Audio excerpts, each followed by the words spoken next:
Hello guys, this is Dark Fox Sage 2 and we are back with our new fanfic, which is What If Naruto Returned with a Frozen Heart and Found Love Beyond the Storm Part 1.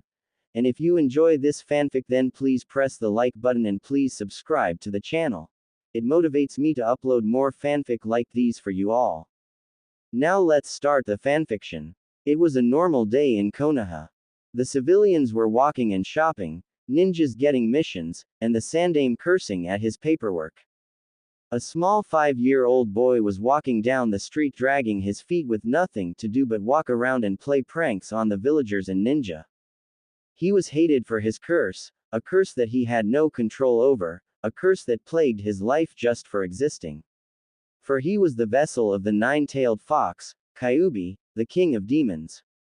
Naruto was walking with no destination, immune from all the glares and insults.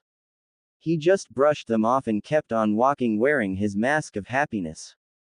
October 10th. Naruto always hated this day, for he was chased and beaten on this day like no other throughout the year, for this day was his birthday, the day he turned 6, also the so-called death of the Kyuubi. He was running away from a mob that was chasing him that didn't consist of just villagers but also ninja.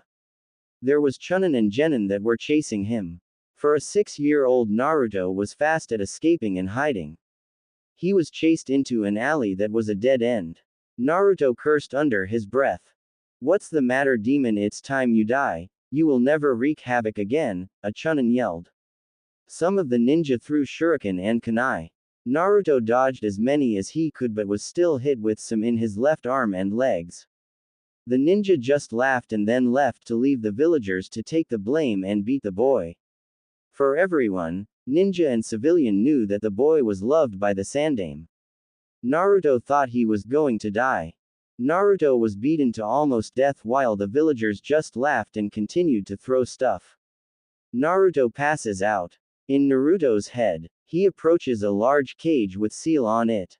"Kid, you are too weak to survive anymore in this village. Who are you and why should I listen to you? I am the demon lord Kyuubi. As you can see, I am sealed into your body by that cursed Yondaime, the second most hated human by myself. He should rot in the body of the Shinigami in pain. The Yondaime was a hero for doing this. He protected the village with his life, unlike you, you damn fox. Watch your tongue, brat." As a giant red claw shot out almost to get Naruto, but he jumped back in time. "I care for my kind, especially my pack. That is the reason I attacked your pathetic village. I was looking for that snake bastard Orochimaru. He killed my pack including my mate and kits as an experiment. I attacked in a rage when I found them dead.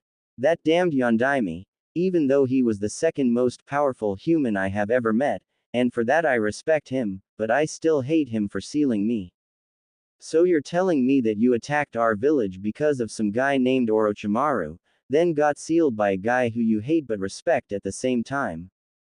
Correct. But you also mention a human who you feared more. Who is that? Because I thought the Yondaime is the most powerful."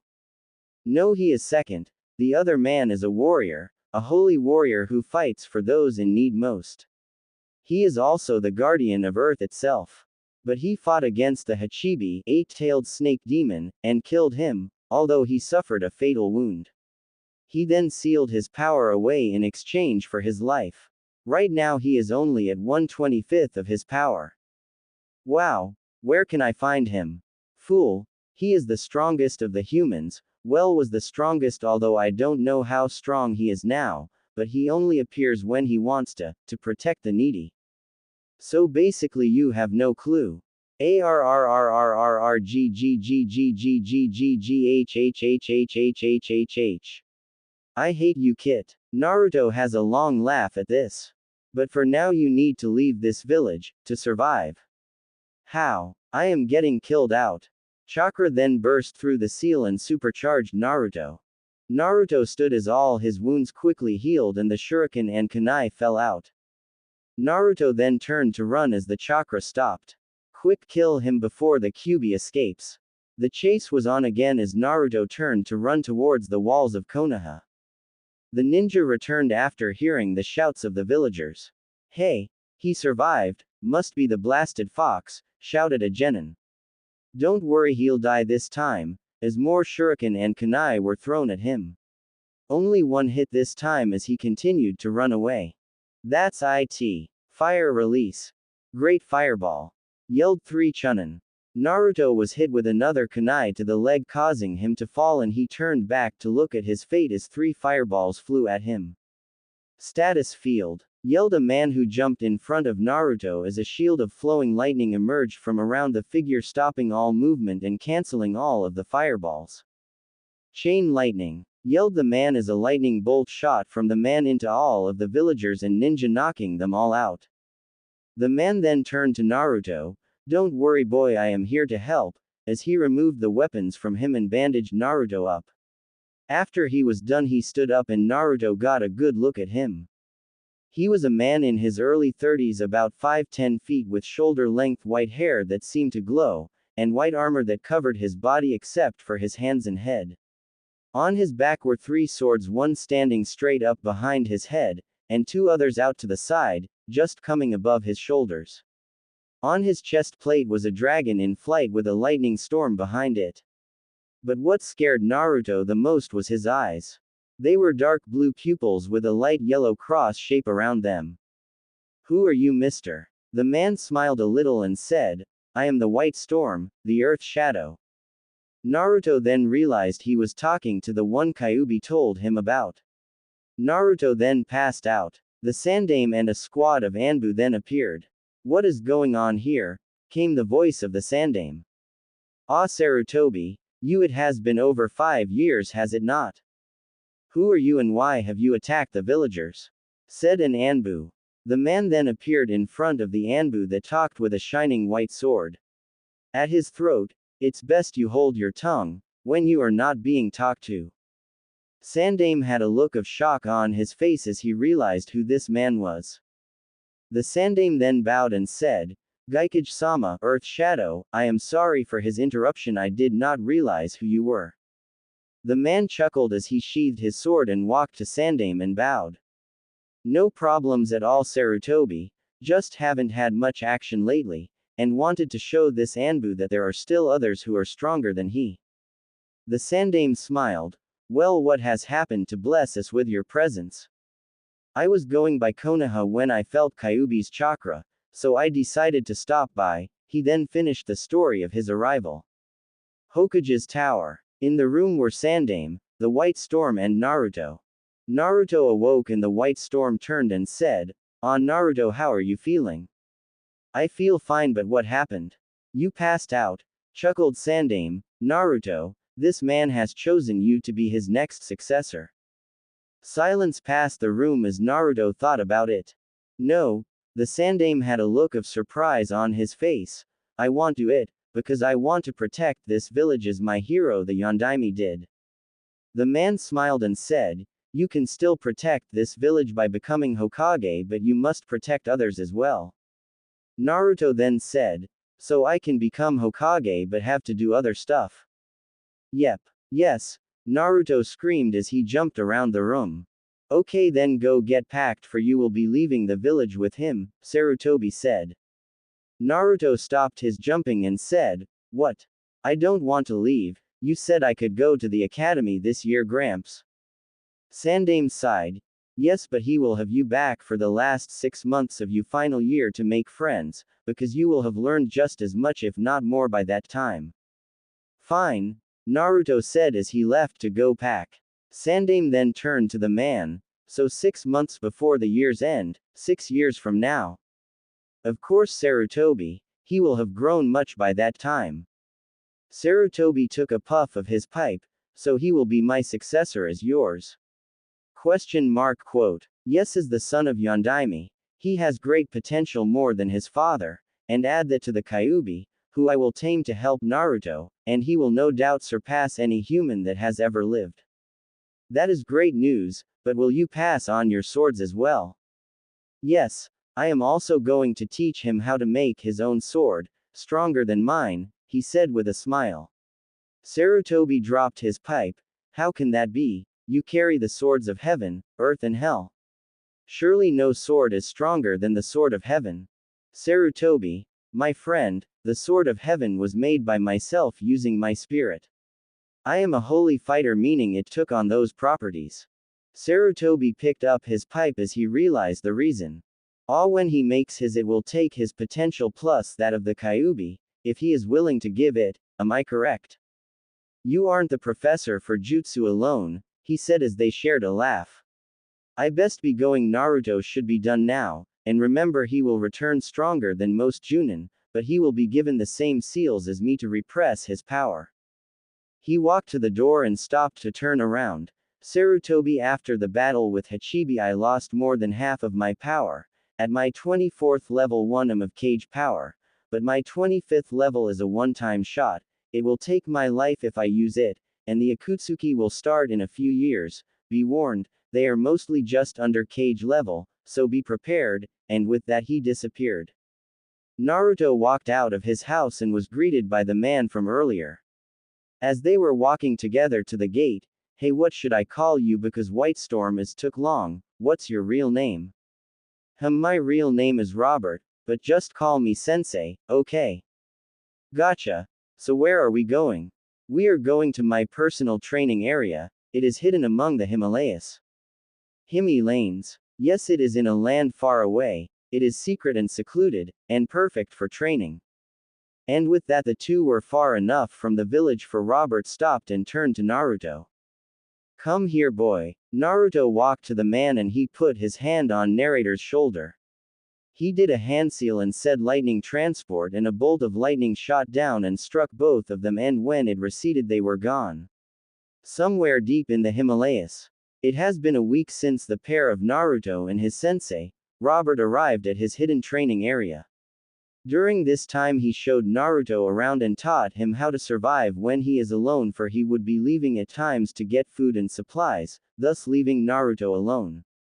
It was the 8th day they had been there and Robert wanted to tell Naruto why he was chosen. Naruto was gathering wood in the back when Robert walked out of the house. Naruto, come here, boy. When are you going to stop calling me that? When you are no longer a boy, Arg, well, what do you want? It is time I told you of your past. First we are going to have visit with your furry friend. How are we going to do that? I don't know how to see him. I am going to enter your mind with you. Now stay still, mind link. In Naruto's head, Robert and Naruto were inside his head in front of Kyuubi's cage. What do you want now, kid? I was having a good sleep. Hey Kyuubi, long time no see. Kyuubi had a look of respect on his face. To what do I owe the honor, Geikage-sama? Cut the formalities, will ya? You were the only demon I respected. As that may be, I am still pissed about being here. You know I had nothing to do with that. Yes, but do you know what it's like not having freedom? No, my friend, I do not, but I do know a way for some freedom. How is that? Let Naruto sign your contract and he can summon you into a small form, letting you roam around with him. That is fine with me, but what is the catch? Lend Naruto your powers when needed, and help him train when I am absent. Fine, but I am still the Lord of Foxes, and as such I will be summoned for a fight. No problem, but I am willing to let Naruto summon the heavenly dragons as well. Since you are the master of foxes, I must have your approval, as Ragnarok has already approved. Certainly. And with a burst of chakra a scroll appeared in Kyuubi's cage. He rolled it to Naruto. Hey kid, sign your name and handprint in blood. And so Naruto signed the scroll and it disappeared. When you get back to the real world, and my friend here teaches you to summon me while saying Kyuubi, using a little bit of your chakra. Got it now, scram. Back in the real world. Okay, so what do I do, sensei? Naruto said with an eager look. Here are the hand seals, now only use a little bit of chakra, and say summoning, Kyuubi. Gotcha. Summoning jutsu. Kyuubi. In a puff of smoke a small two-tailed fox appeared the size of a medium dog. Damn it, this is humiliating. I'm the king of demons, yet now I feel like a cat. Do not worry, my friend, you will be in your true form when he summons you as the boss. Good point. Now don't you need to summon Ragnarok? Yes, I didn't forget. Summoning jutsu. A large cloud of smoke appeared and then a four-winged western dragon that was as large as a mountaintop came out. Also, this must be the human you were talking about. He doesn't look much now, but I suppose he will become strong," said Ragnarok in a booming voice. "Of course he will. I will also be training him, you bum," yipped Kyuubi. "Ah, Kyuubi, is that you? I did not see you down there." "Okay, enough of the arguing. Do you have the scroll, Ragnarok?" "I do, but he must be paired with a dragon as a partner." "I take it you have someone in mind." "Yes, my son Draco was born on the 3rd of October, the same year as little Naruto." "I am not little, damn it." "Yes you are. Now here, sign this contract the same way and summon again, but this time think of a dragon instead of a fox." "Okay." Summoning jutsu. This time a cloud of smoke the same size as Naruto appeared and out came another dragon. He was a black western dragon, the same size as Naruto with only 2 wings that were maroon red. "Hey Pops, what's up? And is this the guy who is going to be my partner?" "Yes son, he is. His name is Naruto. He doesn't look like much." "What, you flying bug, you're just as small as me." Then the two began a wrestling match. "Draco, stop. You as well, Naruto." They both looked up and stopped. "You two are the next great warriors of our species, so you will get along and make perfect your teamwork. Also Kyuubi will be training you, so you two better get better. Draco, you are free to roam this realm as well as the demon realm. Go it. Yay Pops. I shall see you in a few years, Naruto. Draco, behave, and good luck Kyuubi. Farewell Robert." And as he finished he disappeared. "I'm going to take a long nap after I hunt. You got this part of the training, Robert. Okay, listen up you two, the next 5 years are going to be tough, so pay attention." Yes. Yes. So for the next 5 years they were trained by Robert and Kyuubi as well as Ragnarok, giving Draco some scrolls to learn. They had both learn water walking as well as tree climbing. Naruto had learned the basic academy jutsu as well as cage bunshin and some of Robert's techniques, including the status field, chain lightning, lightning dragon, and the basics of Robert's lightning step technique. Draco learned the cage bunshin, chain lightning, earth shield, earth dragon shot, and razor winds. Naruto was the same size as the anime. Draco had grown to where he is 7 feet tall in his true form but likes his smaller form, size of a medium dog, because it is deceiving. They are both wearing 200 pounds of weights. And they each have one repression seal that seals their powers away. They are both Chunin level but with the repression seal only Genin. Kyuubi had taught them some fire jutsu as well as their intelligence and strategy. "Draco. Naruto. Come here, coming sensei," they chorused. "Now we are going to be making your personal swords. You have good teamwork, and are stronger than most genin already. These will be your strongest weapons." He then gave them a substance called gundanium. "This metal will become the sword that is best suited for you. This is mine," as he revealed to them for the first time the sword behind his head. It was a 4-foot-long sword whose blade was a shining white. The blade itself had red flame that danced around it. "This, boys, is the sword of heaven. This can cut almost anything, and the best is no one can use it except me. Okay, so what you are going to do is grab half of the metal and then cut your hand and spill some of your blood into it, and then throw it in the fire here." They both did and threw the swords in, and waited for an hour. After they were done, Robert returned with the swords wrapped in dark blue cloth. Draco's was a 7-foot blade with a foot-long handle. The blade was brown and 8 inches thick that had a small blade from each flat surface of the blade in the middle of the main blade. There was also a circle in the center that was cut out with a handle through it. Naruto's was a 4-foot blade with a foot-long handle. The blade was 4 inches wide that shone a deep blood red, from Kyuubi's influence. WHOAAA. Awesome. After Robert handed them the blades he began to explain them. "Naruto, yours has the power to control fire and speed. Draco, yours is meant for Naruto to be able to hold onto your blade while you swing, allowing you two to come up with some good combo attacks. It also is unbreakable. Use them well, and Draco yours can be summoned through a blood summoning, when you are in your small form. Okay. Now get to work. In 6 months we return to Konoha. Yes, sensei. 6 months later, 2 humans were traveling to Konoha while a dragon was perched on the shorter one's shoulders. They were each wearing a gray cloak. Naruto now wore black pants and shirt with white shin guards and arm guards, and his sword was on his back. Draco and Naruto both wore the dragon and lightning storm symbol on their chests. As they got to the gates, the 2 Chunin asked for their papers. We are here to see the Hokage as per his orders, replied Naruto. Fine, but you will be escorted there by an Anbu. As an Anbu jumped down, follow me please. As they walked to the Hokage tower, Naruto and Draco were taking in all the sights while Robert walked silently. Sakura and Ino were walking to the academy when they spotted the 3. Naruto and Draco smiled as they passed. Sakura and Ino blushed while Ino said, "Man, he is a cutie, and is that a real dragon?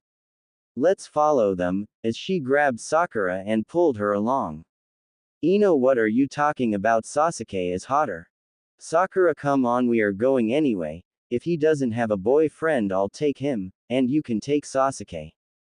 Really? Yay. He hasn't changed the whole time I have known him, and nothing I have done impresses him, so he's all yours. As Naruto and Draco entered the tower with Robert, Sakura and Ino were stuck outside to wait. The Hokage was sitting doing paperwork with a few clones when they walked in. Ah, I see you have returned. How are you, Naruto? I am good. Right now I am about Genin level, Chunin with the repression seals off. How many are you wearing now? Naruto has 2, and this is Draco, son of Ragnarok, he wears 2 also. They are very skilled and will become strong. Sarutobi smiled. So are they ready for the academy? Quote. Of course we are, Gramps, they both shouted again. Well then, here are your papers, kids. Go ahead down to the academy and give them to a man named Iruka, he will be your teacher. You better hurry, class starts in a few minutes, said the Sandaime. Naruto, Draco, remember, hide your powers and don't take off the seals or weights unless it's an emergency. Yes, sensei. Gotcha. They both ran out the door only to come right back in. Which way to the academy? Out the door and to the left, it has a red roof, said the Sandaime. Naruto ran down the stairs while Draco was on his shoulder with his tail wrapped around Naruto's back. They exited the door and turned left and started running. Come on, Ino. We are going to be late to class, we will have to find them later, whined Sakura. Okay, let's go. Wait, here he comes. As Naruto was running with Draco on his back, Naruto stopped before he ran into them. Hi. My name is Naruto Uzumaki and this is my companion Draco. Is that a real dragon? Ino and Sakura stuttered. No, I'm a fluffy kitty, what do you think? Draco said with sarcasm. What it talks to? They both screamed. Yay. But we are going to the academy, because we have been out of town, so if you'll. Of course, me and Sakura are going there too, you can come with us, Ino said in a commanding voice while she grabbed Naruto and Sakura's hands and dragged them to class. Ino and Sakura went in first because Naruto couldn't find the papers. After he found them, he walked in. Are you Iruka? Yes, you must be the new student. Students, said Draco in a lazy tone. Whoa, that thing talks, screamed Iruka and the rest of the class. Yes, I talk now, everyone stop gawking at me, Draco yelled while Naruto just laughed. Naruto looked around and saw Kiba, Shino, Hinata, Shikamaru, Choji, Sasuke, Sakura and Ino, who was waving. No one else looked important to him. You'll have to excuse him, Iruka-sensei. He gets angered very easily, but he is mostly just the bark and no bite. Okay, Naruto, you and Draco can sit in the middle next to Sasuke. Sensei. As Naruto walked up and sat down next to him, hey, I'm Naruto, as he extended his hand to the Uchiha. Sasuke just looked at him while keeping his hands on his chin. Shut up. Okay, this guy has a stick up his ass, Naruto whispered to Draco. They both snickered while Iruka began his lesson. Today class we are going to be learning about the Hokages. Now who can tell me who was known for his ability to manipulate wood? Sakura and Hinata raised their hands, but Iruka ignored them and decided to test Naruto. Naruto, do you know the answer? Yes sensei, it was the Shadaime who was known for his wood manipulation and being the founder of Konoha. Replied Naruto in a lazy tone. The rest of the day went by with the lesson. Hokage's Tower. After Naruto and Draco had left, Robert turned to Sandaime. Sarutobi, I want to introduce you to one of my friends as well as one of Naruto's and Draco's. Meet Kyuubi. As Kyuubi stepped out from the shadows in his two-tailed form. Hey Sarutobi. Sandaime had mild surprise look on his face but kept his composure. I take it you have been set free in this form, but can still be summoned in your true form. I hate humans that know so much, but yes, you are correct. I can be summoned in the same form I attacked the village in, but for now I am very small. I can also shapeshift to a human form. I must go check on the rest of the world, and Kyuubi will be staying here. Is it alright if he helps around here? He has chosen to become a guardian of Konoha, in exchange for the freedom he received. I see nothing wrong with that. Would you like a headband, Kyuubi? I suppose Sarutobi, it will help gain the trust of the village. I must be going, excuse me, lightning transport, and with that Robert was gone. So anything I can do to help? Yes, I have been in need of a powerful ally. For the enemy has been getting stronger and no matter what I do it never stops coming back. Yes, let us meet this enemy in full force, Sarutobi. We shall destroy them once and for all. Kyuubi said in an excited voice. Well, where are they? Right here. Where? Paperwork. No, after class at the academy. Ino walked up to Naruto as he was leaving with Draco. Naruto, where are you going? Me and Draco are going to find some ramen, we love the stuff. No, anywhere good. As a matter of fact I do, but I'll only tell you if I eat with you, Ino said with a pleasing look. Sure. Let's enough, I am hungry, can we please go, Draco whined. Okay, let's get going then. Ino grabbed Naruto's hand and took off with him. Draco was forced to fly alongside them. 5 minutes later. Here we are, Ichiraku Ramen. I come here with my other friends Shugi and Shikamaru. Our dads are teammates so we always see each other. Who cares? I'm hungry, whined Draco. Ino got frustrated and tried not to snap, but it didn't work. Damn it, shut up, Draco. Hold your horses, damn it. As she punched him into a wall. After she calmed down and Naruto retrieved Draco, they sat down and had some ramen together. Naruto ate 15 bowls, Draco had 12 and Ino had 2. How can you two eat so much? I'm no expert or doctor here, but we were hungry. Ino got up to punch Draco again, but Naruto jumped up and grabbed Ino around the waist and drug her away after paying the bill and thanking old man Ichiraku for the food. After a minute of Ino struggling to get away, she realized that Naruto was carrying her and blushed. Naruto, you can put me down now. Are you going to go crazy anymore? Draco asked from beside Naruto. Yes, but no more snapping. Fine, it's settled, no more fighting, you two, screamed Naruto. Okay. Hey, where do you guys live? Draco and Naruto just paled. I forgot to ask Gramps. Who is Gramps and why would you have to ask him? The Hokage and we have been away for a couple of years. Oh, well, let's go ask him, Ino said as she grabbed Naruto's hand and took off towards the Hokage Tower. 10 minutes later, Hokage Tower. Ino opened the door to see a white blur and red blur dashing around the room with papers flying all around. Take that, you bastards. To hell with you. Draco and Naruto looked at each other. Gramps, Kyuubi, you guys done killing the paperwork? Sarutobi and Kyuubi looked at the kids and quickly settled into a noble position. Sarutobi was behind his desk with his pipe and Kyuubi was sitting on the corner of the desk. Draco couldn't help but ask, so you defeated the evil paperwork? Naruto, Ino and Draco burst out laughing and a kunai appeared in front of each of them, which shut them right up. The three quickly chorused, "Sorry.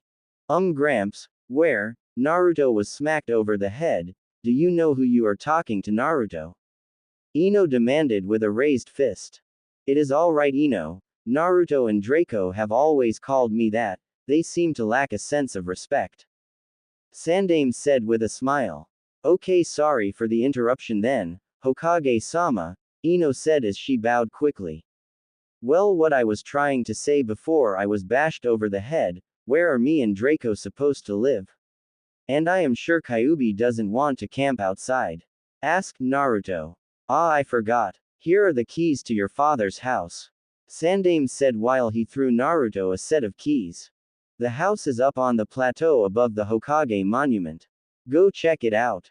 The three turned to leave when Sandaime and Kyuubi appeared in front of them on his knees. "I beg you three, do not tell anyone of our battle with the paperwork, please," begged the two elders. "No problem, but now we have blackmail," Ino said with a smile. Sandaime quickly stood and composed himself. "You should be on your way now.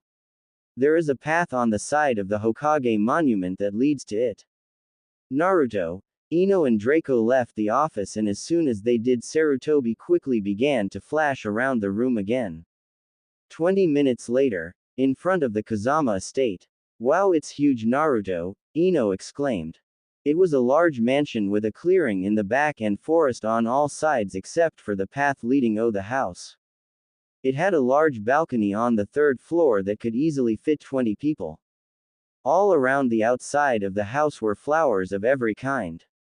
There was training posts in the back as well as a large hot spring on the edge of the clearing. Ino passed out and Draco snickered before flying inside.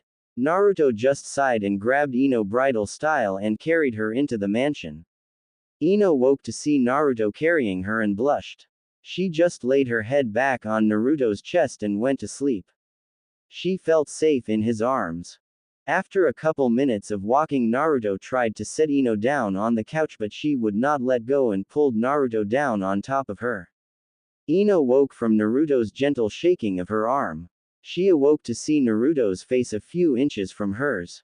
She blushed and released him. "Sorry about that, Naruto." "No problem, Ino. I couldn't leave you outside. Now you want to explore the house?" "Of course, let's go," as she grabbed Naruto's hand and ran out of the room. 5 minutes later, Naruto and Ino had explored the whole house and Naruto claimed the bedroom by the balcony as his, while Draco claimed one with a large window for him to come and go from.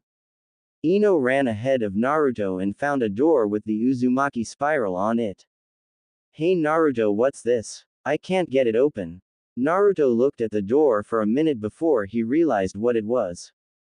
"This is a blood seal that can only be opened by an Uzumaki." "Cool. Well, open it," Ino said in an excited tone. Naruto then cut his hand and placed it on the door. The door glowed a yellow light before splitting vertically and sliding into the walls. It revealed a dark staircase that headed down. They continued down with Naruto in the lead and Ino was scared, so she grabbed onto Naruto's back and wrapped her arms and legs around him, not letting go. Naruto blushed and continued down. "Boo! Ino screamed and held Naruto tighter. Naruto turned around and set Ino down on the stairs and calmed Ino down as Draco came out of the shadows laughing. Naruto bonked Draco over the head while Ino glared daggers but was held back by Naruto. They continued the rest of the way down. When they got the end, there was a door with a seal on it. Naruto tried the blood seal again and the door opened, but when he tried to enter, a barrier prevented him from proceeding any farther.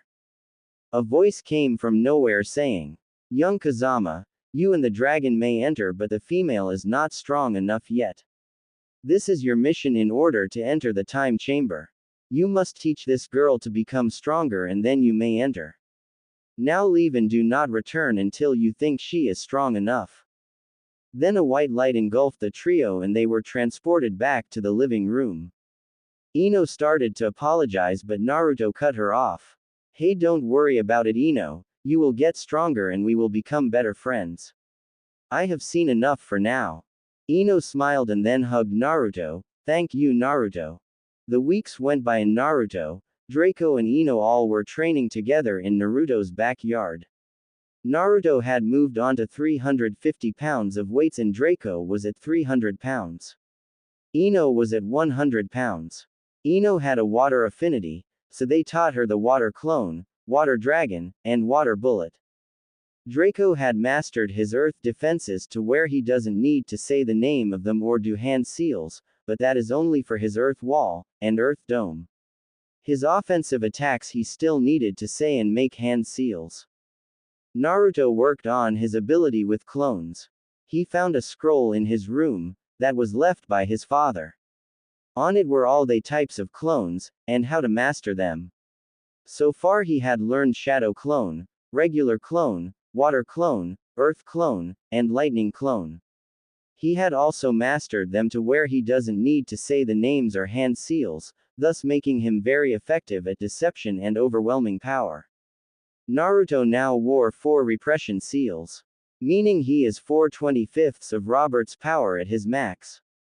Robert still hasn't returned from his trip, so Kyuubi was overlooking their training, until he got bored and went to hunt. So they were left alone for training. At the academy Naruto and Ino had become good friends doing lots of stuff together along with Draco, going to eat, walking through the park, and best of all playing pranks on the villagers and ninja. Last week they painted rainbows and smiley faces on all of the Anbu masks. They had to wait a week before new ones were made. Even the Sandame had laughed at them. All the villagers still saw him as a demon, and tried to attack him anytime he was alone. But Naruto just flashed out of there. It was now a week before the graduation exam at the academy and Naruto decided it was time to try and get back into the door in the basement. The trio was returning from a walk in the park. So do you guys really think I am strong enough now? Yes, you are the second strongest genin. You can even beat Sasuke, even though we don't show our true strength. You two know I hate the Uchiha kid, right? Yes, Draco, you want to rip him apart after breaking all his limbs. Naruto said in an annoyed voice. I can't help it, I hate him so much. He is such a stuck-up bastard. Yes, we know, that is why I chose Naruto over him. Ino kept walking while Naruto stopped, frozen in his tracks from what Ino said. Draco fell from the air holding his sides in laughter. After Ino realized she was walking by herself, she noticed what she had just said. Naruto. I'm sorry, I didn't mean to say it, it just slipped out. Naruto gave Ino a hug and she stopped talking and returned the hug. So you're not mad at me? Ino asked with teary eyes. Why would I be mad at the girl I love? Naruto replied with a smirk. Ino playfully smacked him on the head before leaning in and kissing him. They stayed like this for a minute before Draco shot an earth wall between them. Are you guys done yet? I mean, I know you two can't wait to get alone, but we were kind of doing something that involved training and getting into the secret room. Naruto and Ino broke the kiss and held hands while they continued the walk to the house. Once they got there, they went straight to the basement. Again, Ino had glomped onto Naruto because of the darkness. Draco tried to hide in the darkness, but Ino grabbed his tail before he could slip away. Almost had it. They arrived at the door with the Uzumaki spiral. Naruto cut his hand and undid the blood seal. The door spilled open again and they tried to enter, but the barrier was still up. The voice boomed out again. Ah, young Kazama, you have returned. I see you have returned, and not only have you and the dragon grown stronger, but the female has increased her power 3-fold from last time.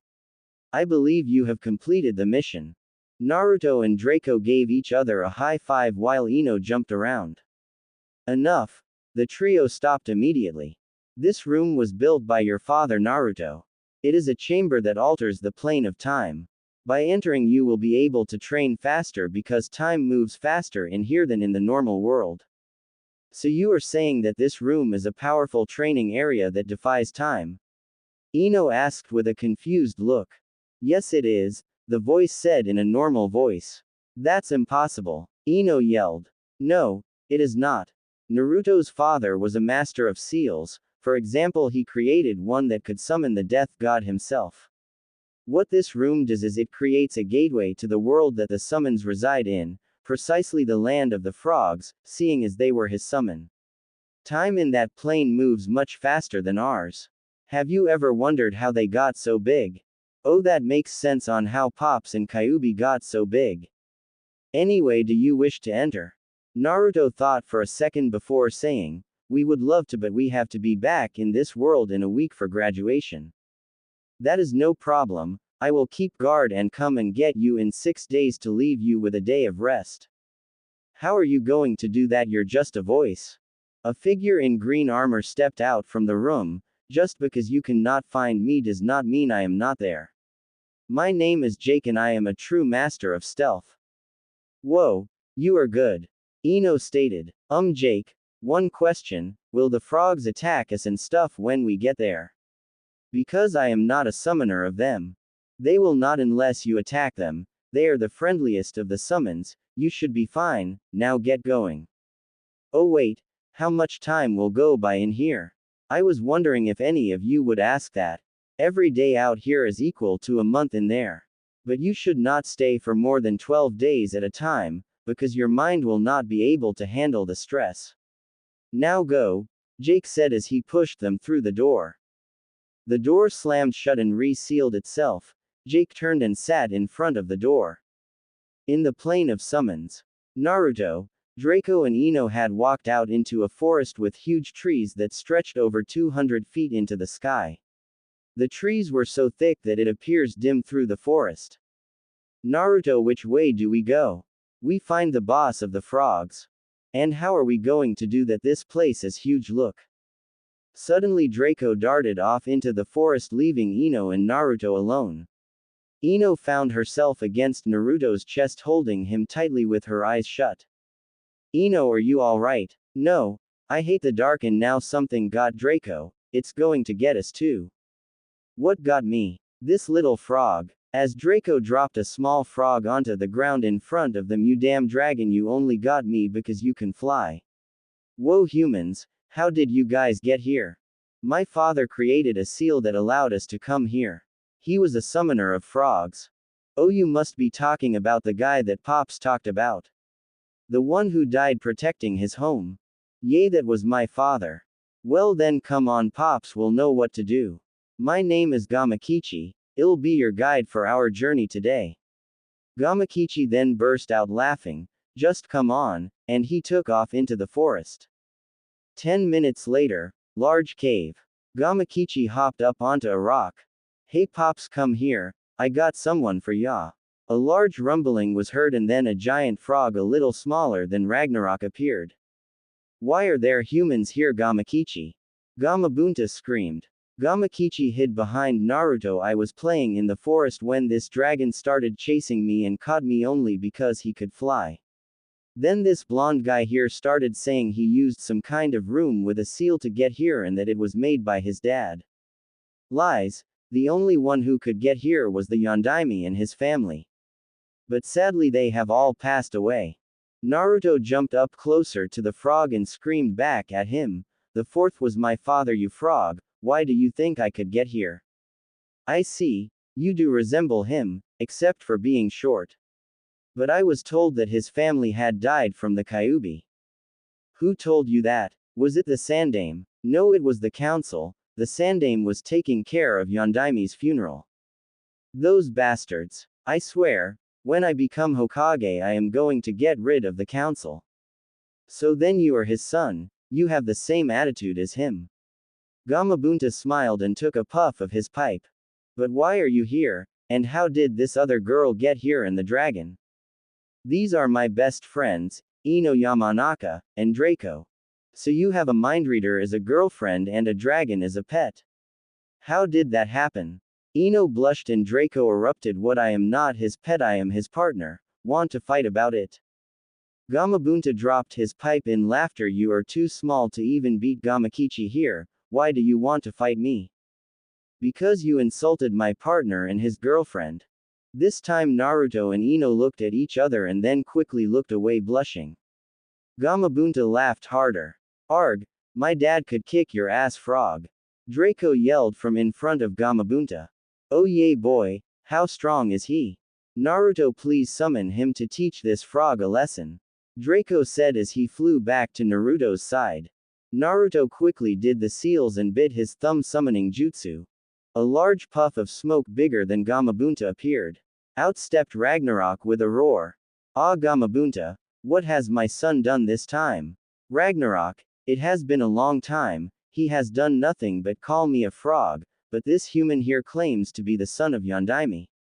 He is, Ragnarok replied with a smile. If that is so, how did he come around to be able to summon yourself? Gamabunta asked in a serious tone. He is indeed the son of the Yondaime, but he has also been chosen by Geikage-sama to be his successor. What? The Geikage chose this brat as his successor? Gamabunta screamed. Yes, he has. Naruto is not only the son of the Yondaime, but he also is the vessel for Kyuubi. I see, so he wants to train here. Yes. Well then they are under our protection while they are here. Thank you Gamabunta, I shall see you around. And Ragnarok disappeared in a cloud of smoke. As Gamabunta returned to his cave he said go train brats, Gamakichi will be your guide. Thanks Gamabunta, Naruto yelled. 3 months later, Gamabunta had called Naruto to his cave while the others were training. Naruto, you being the son of the Yondaime, are to inherit his techniques. He gave them to me for protection. They are now yours. Gamabunta gave Naruto 3 scrolls. One scroll contains his move Rasengan. This is a ball of wind that slices through anything. The second and third are trademark technique, the Flying Thunder God. That is what made him famous. But if you are being taught the White Storm's move, give the Flying Thunder God to your girlfriend. Why can't I learn both? Naruto asked. Because his is stronger than your father's by 10-fold.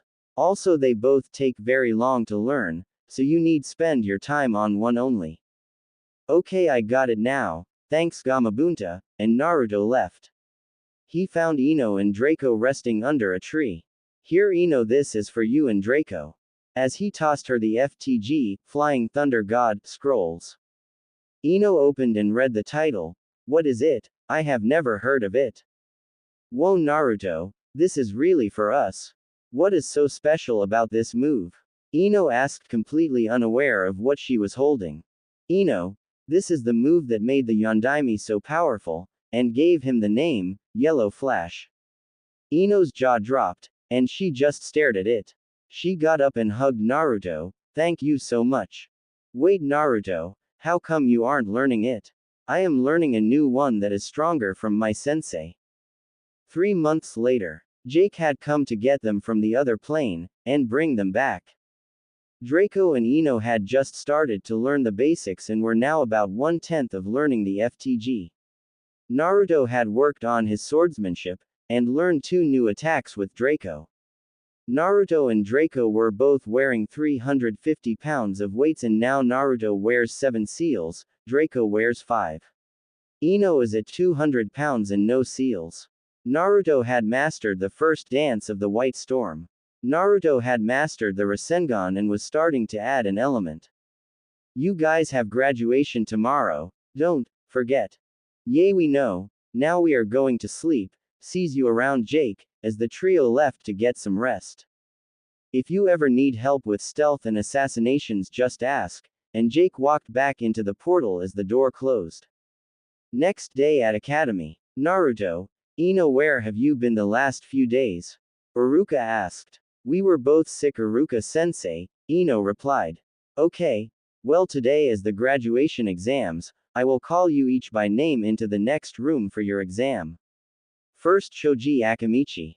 The exam was a simple Kawamari, and clone just you. A lot of them passed. Leaving 27 students. All right class, congratulations on passing, I am going to announce the teams. Team 1, Team 7, Naruto and Draco, Ino Yamanaka, and they both gave each other a high five, and Sasuke Uchiha. At this they both frowned. Your sensei is Hatake Kakashi. Iruka continued with the teams. Team 8 Shikamaru Nara, Choji Akamaiki, and Sakura Haruno, Team 10 Hinata Hyuga, Shino Aburame, and Kiba Inuzuka and their senseis came and got them until it was just Naruto, Draco, Ino and Sasuke.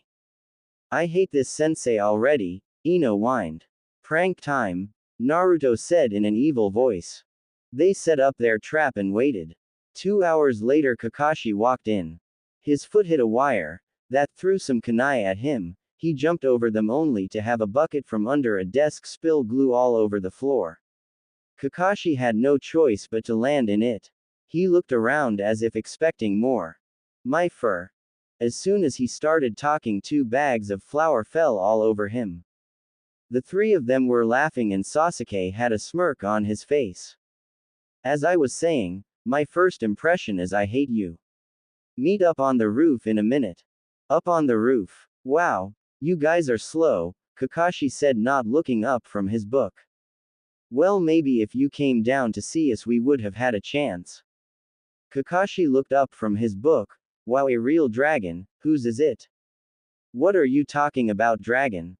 Sasuke said in a voice that screamed, I am an elite Uchiha, answer me now. First off, I am Naruto's partner, not his pet, and second, Kakashi sent a clone down there, not himself, he probably stayed here reading his book. Good observation skills, how did you know? Kakashi asked. Naruto's clones have the same scent mixed in with his. So it smelled like a clone. Anyway, how would you have gotten clean in only a minute? Good point. Now for the introductions. Why don't you go first, sensei? Asked Ino. Okay. My name is Kakashi Hatake. I am a Junin. As for my hobbies and likes, I won't tell you. My dream is, and I don't have one. Whoa. So we learned he is a Junin, and his name. Draco replied with sarcasm. Okay, well, the dragon with the attitude, you next. Kakashi said while actually looking up from his book. My name is Draco. I am the son of Ragnarok. My hobbies are training, pranks, and hanging with my partner and his girlfriend. My dream is to become the strongest dragon ever. Ino looked daggers at Draco, while Naruto just said, not another one. Sasuke didn't do anything. Okay, Blondie, you next. Naruto and Ino both looked at each other, while Kakashi smiled. Naruto let Ino go. My name is Ino Yamanaka.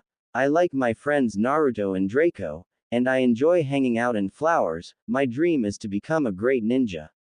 Okay, other Blondie, Kakashi said with a smirk. My name is Naruto Uzumaki.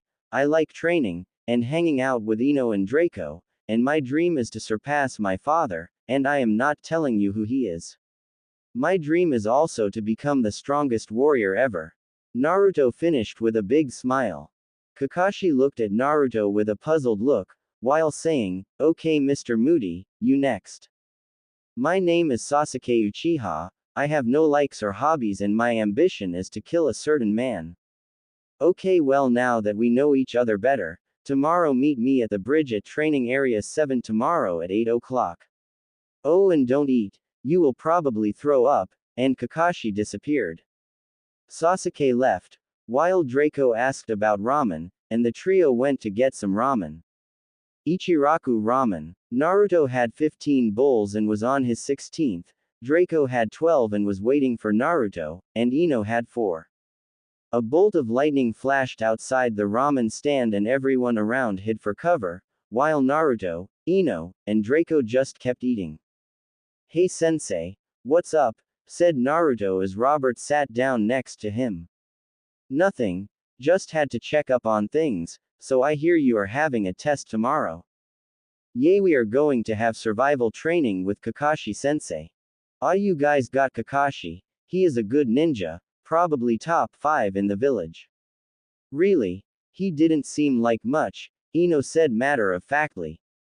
Don't let his appearance deceive you, but you can take off your weights if you need to, all of you, seeing as you got Ino into weights now. Also Draco and Naruto, why don't you show me some of you combo moves I heard about? Naruto and Draco smiled evilly. They shared a laugh at this, and then everybody went home. Next day, Training Area 7. They waited 3 hours for Kakashi to appear. Yo! Kakashi had to jump to avoid several kunai thrown at him. So the object of this test is to get these bells from me. Kakashi showed them 2 bells as he strapped them to his belt. Whoever gets a bell passes. But sensei, there are only 2 bells, how are we supposed to pass? Ino asked. Not my problem, and he moved to the middle of the clearing as everyone went to the forest but Naruto. I am going to beat you myself, said Naruto as he dropped into a basic stance. Kakashi reached into his pouch and Naruto got ready to jump, but Kakashi pulled out his book and started reading. Kage Bunshin said Naruto as 20 clones appeared. He had secretly mixed in other types of clones as well. They all charged Kakashi as he punched a clone that disappeared in a poof of smoke. Another set of clones jumped and were falling towards him when he punched one which turned into water and tried to kick the other only to have his foot go right through it. Kakashi realized what Naruto had done and jumped back and hit each clone with a kunai. That was a good move you have there, Naruto, but you still won't win by yourself. Kakashi said while putting his book away. Kakashi then appeared in front of Naruto, and even though Naruto saw it coming, he let Kakashi grab him and throw him into the river. Kakashi just stood up and walked back to the clearing. Ino and Draco in the forest and went to find Sasuke. Yo Sasuke, if you did not realize it, this test is about teamwork. So in other words, we need to work together. Ino explained. Why would I work with you fools? I can beat him myself. And with that, Sasuke dashed from the forest at Kakashi. Sasuke threw a punch that Kakashi caught and threw out to the side. Sasuke turned his body and sent a roundhouse kick to Kakashi's head. He jumped over it as Sasuke made a grab for the bells. Kakashi grabbed his hand as he thought, this kid has some talent but they are still not working as a team. Kakashi then threw Sasuke back and Sasuke began some hand seals. Fire style. Great fireball and shot it at Kakashi. When the smoke cleared, Kakashi was gone and Sasuke thought he had got him. Suddenly Kakashi grabbed his legs and pulled him down. Kakashi then appeared beside Sasuke. Inner decapitation. Nice try though. Kakashi then went after Ino. He used a genjutsu on her that showed Naruto with shuriken and kunai through him. Ino knew it was a genjutsu and cancelled it. She then threw some kunai at Kakashi, who disappeared back to the clearing. Kakashi sighed. They all have good skills but are not working as a team yet. Meanwhile, Naruto, Draco and Ino had met up and were talking about their next move. I say we take off the weights, and show him who we really are, said Ino. Good idea, Ino, here's the plan. Kakashi was getting bored. Sasuke still had not escaped and was wondering where the rest of them were. Suddenly Naruto, Ino and Draco burst from the tree line. They had taken off their weights and were now much faster. Kakashi thought, man, I should not have taken a team. Naruto and Draco engaged Kakashi in a taijutsu match as Ino threw kunai. Kakashi was having a hard time with them. He appeared in front of Ino and knocked her out, although it was a shadow clone. Ino smirked from her hiding place in the trees. Naruto and Draco realized what they needed to do and each began to release a repression seal. Naruto, I suggest we start at 4 seals. Draco stated.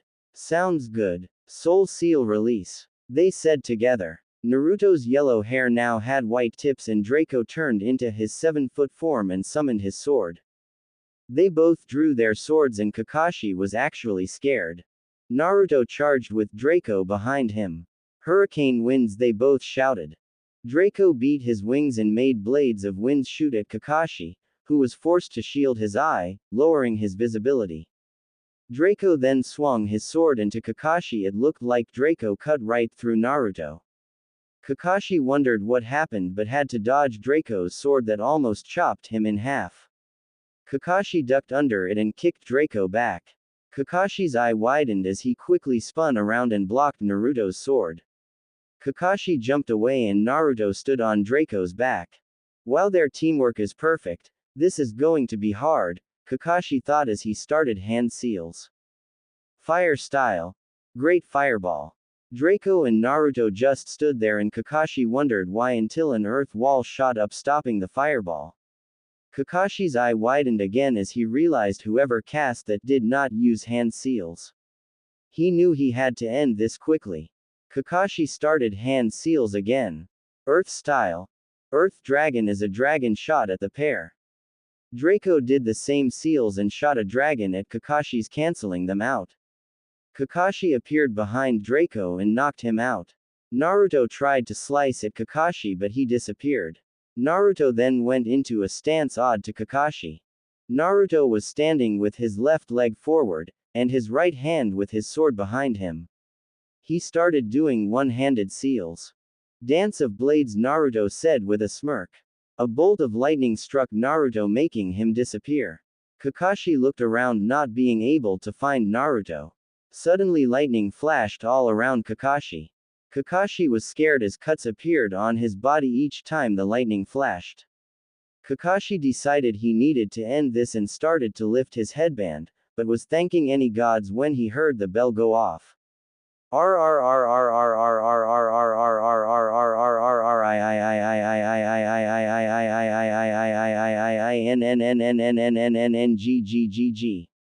Naruto appeared in front of Kakashi and sheathed his sword. Draco came out of the forest and dropped Sasuke on the ground before turning back to his smaller form. Ino jumped down from the tree above them. Well, all three of you failed. None of you realized that the object of this test was to test our teamwork. Draco asked with a smile. Me, Naruto and Draco knew that, and that is why we worked together, but Sasuke thinks he's better than us, so we left him out, said Ino. Ah well, none of you got the bells, so you all fail, said Kakashi. Ino, Naruto, and Draco laughed as Ino held up 2 bells. Kakashi looked at his belt to see nothing there. When did you get them? When Naruto and Draco attacked, I was on Draco's back. When you turned to block Naruto's attack, I grabbed the bells and disappeared back into the forest. Ino said with a smile. But what about when I knocked you out? Asked Kakashi, very confused. That was one of my clones, sensei, Naruto said with his fox smile. Ah well, Sasuke gets tied to the pole while you two eat, and I think about whether to pass you or not. Kakashi then tied Sasuke to the pole and left. Kakashi went into the forest to rest to find Robert and the Sandaime there, as well as Guy, Asuma, and Kurenai. Wow, Kakashi, you get beat by some genins. Kurenai teased. Shut it, Kurenai. Ino is low chunin level and Naruto and Draco are already high chunin. Kakashi said while breathing hard and started to bandage his wounds. Kakashi looked at Robert. I take it you are his sensei from the same armor. Yes, I am his sensei. How did he do? Robert asked with a smirk. He is one of the strongest genin I have ever seen. I would have needed to use my Sharingan to beat him. Robert and the Sandaime laughed. What's so funny? Asked Asuma. I have taught him my sealing powers. I wear 25 seals, I normally have 20 released. When I get to 24 I am stronger than almost everybody. My 25th level is like the 8th gate. I pass this to Naruto. How many seals he will wear, I do not know. But now he wears 7 and released only 4, Draco wears 5 and also released 4. So they were not at their full power. Explained Robert with a smirk. But if you used your Sharingan you would have been able to beat them up to about 12 or 13 seals. Robert replied. But still, for a genin to be able to keep up with Kakashi is amazing. I mean, right now he is the second strongest in the village, with Jiraiya and Tsunade away. Kurenai said. Sandaime smirked and took a puff of his pipe. Konoha will indeed become strong. So they pass, right? Kurenai. I have to pass them, they almost beat me, even though Sasuke did not want to work with them. I guess I will have to teach him that, maybe Naruto can help. Kakashi frowned. Let's see what they do about lunch, Kakashi said. Back in the clearing, here Sasuke eat up, as Ino gave him his food and Naruto cut him down. Shut up and eat. Don't ask, we need to be at full strength. Ino here share mine, as Naruto sat down next to her. Thanks. Kakashi's coming, Draco said as they put their food down. Kakashi appeared in a large cloud. You, pass. Kakashi said with a smirk visible through his mask. Naruto, Ino and Draco, you three had great teamwork.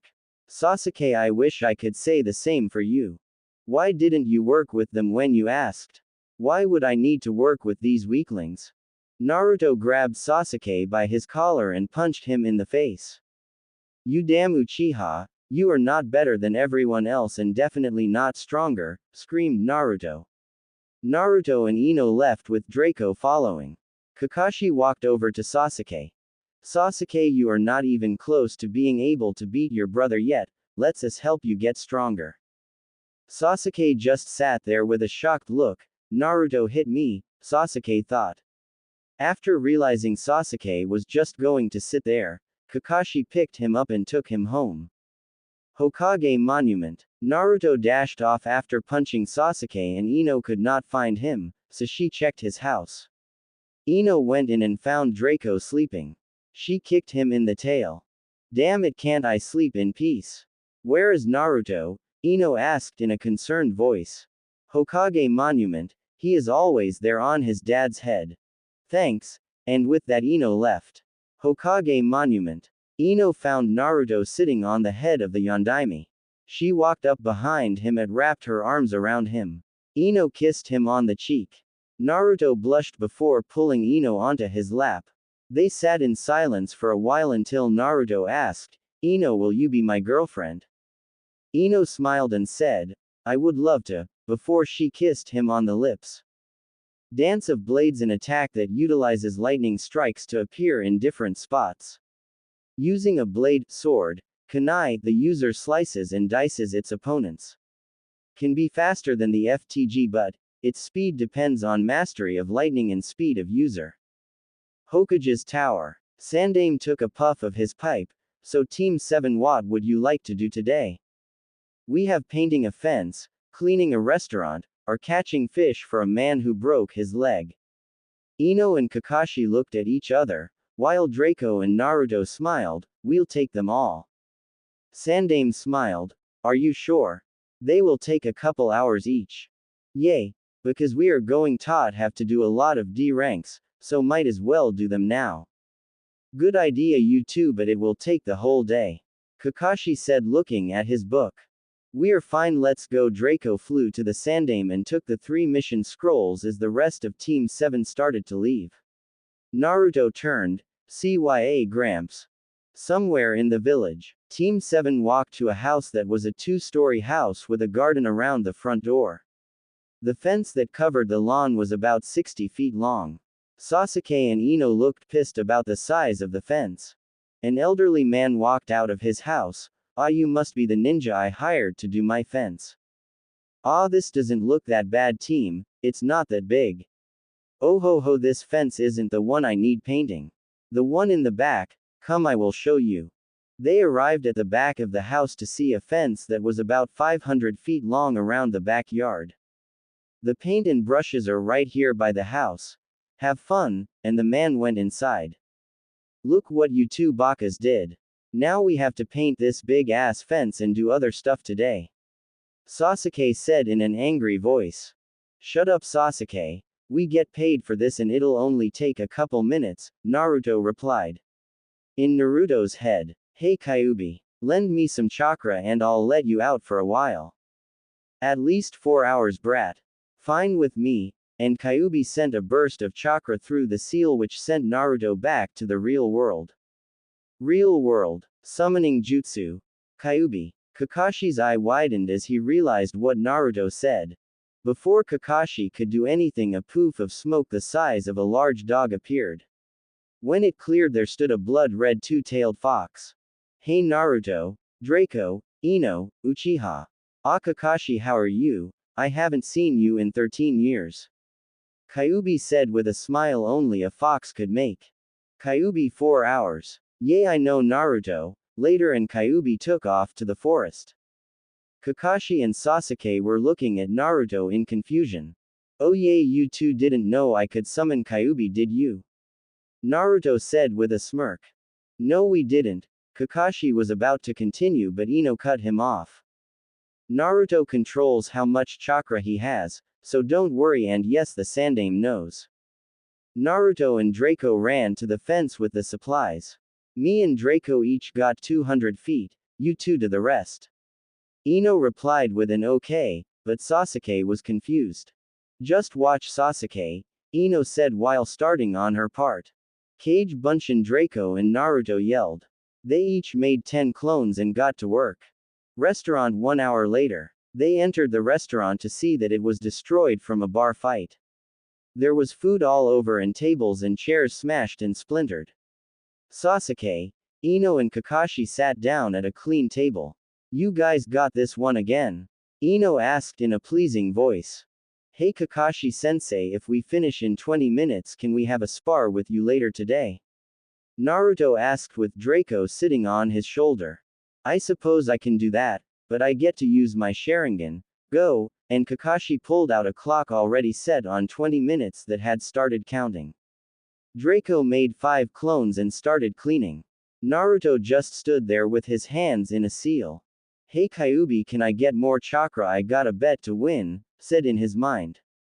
Fine brat, but you better win, and Naruto got another burst of chakra. Naruto smiled and yelled out Kage Bunshin and 100 clones appeared.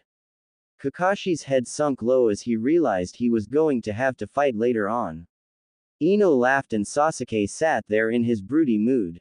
Naruto and his clones began to run around cleaning and they all finished in 15 minutes. River. Draco and Naruto sat down on some rocks with Kakashi. You two, your turn, Draco said with a smirk. Kakashi sensei, how much fish do we have to catch? Ino asked.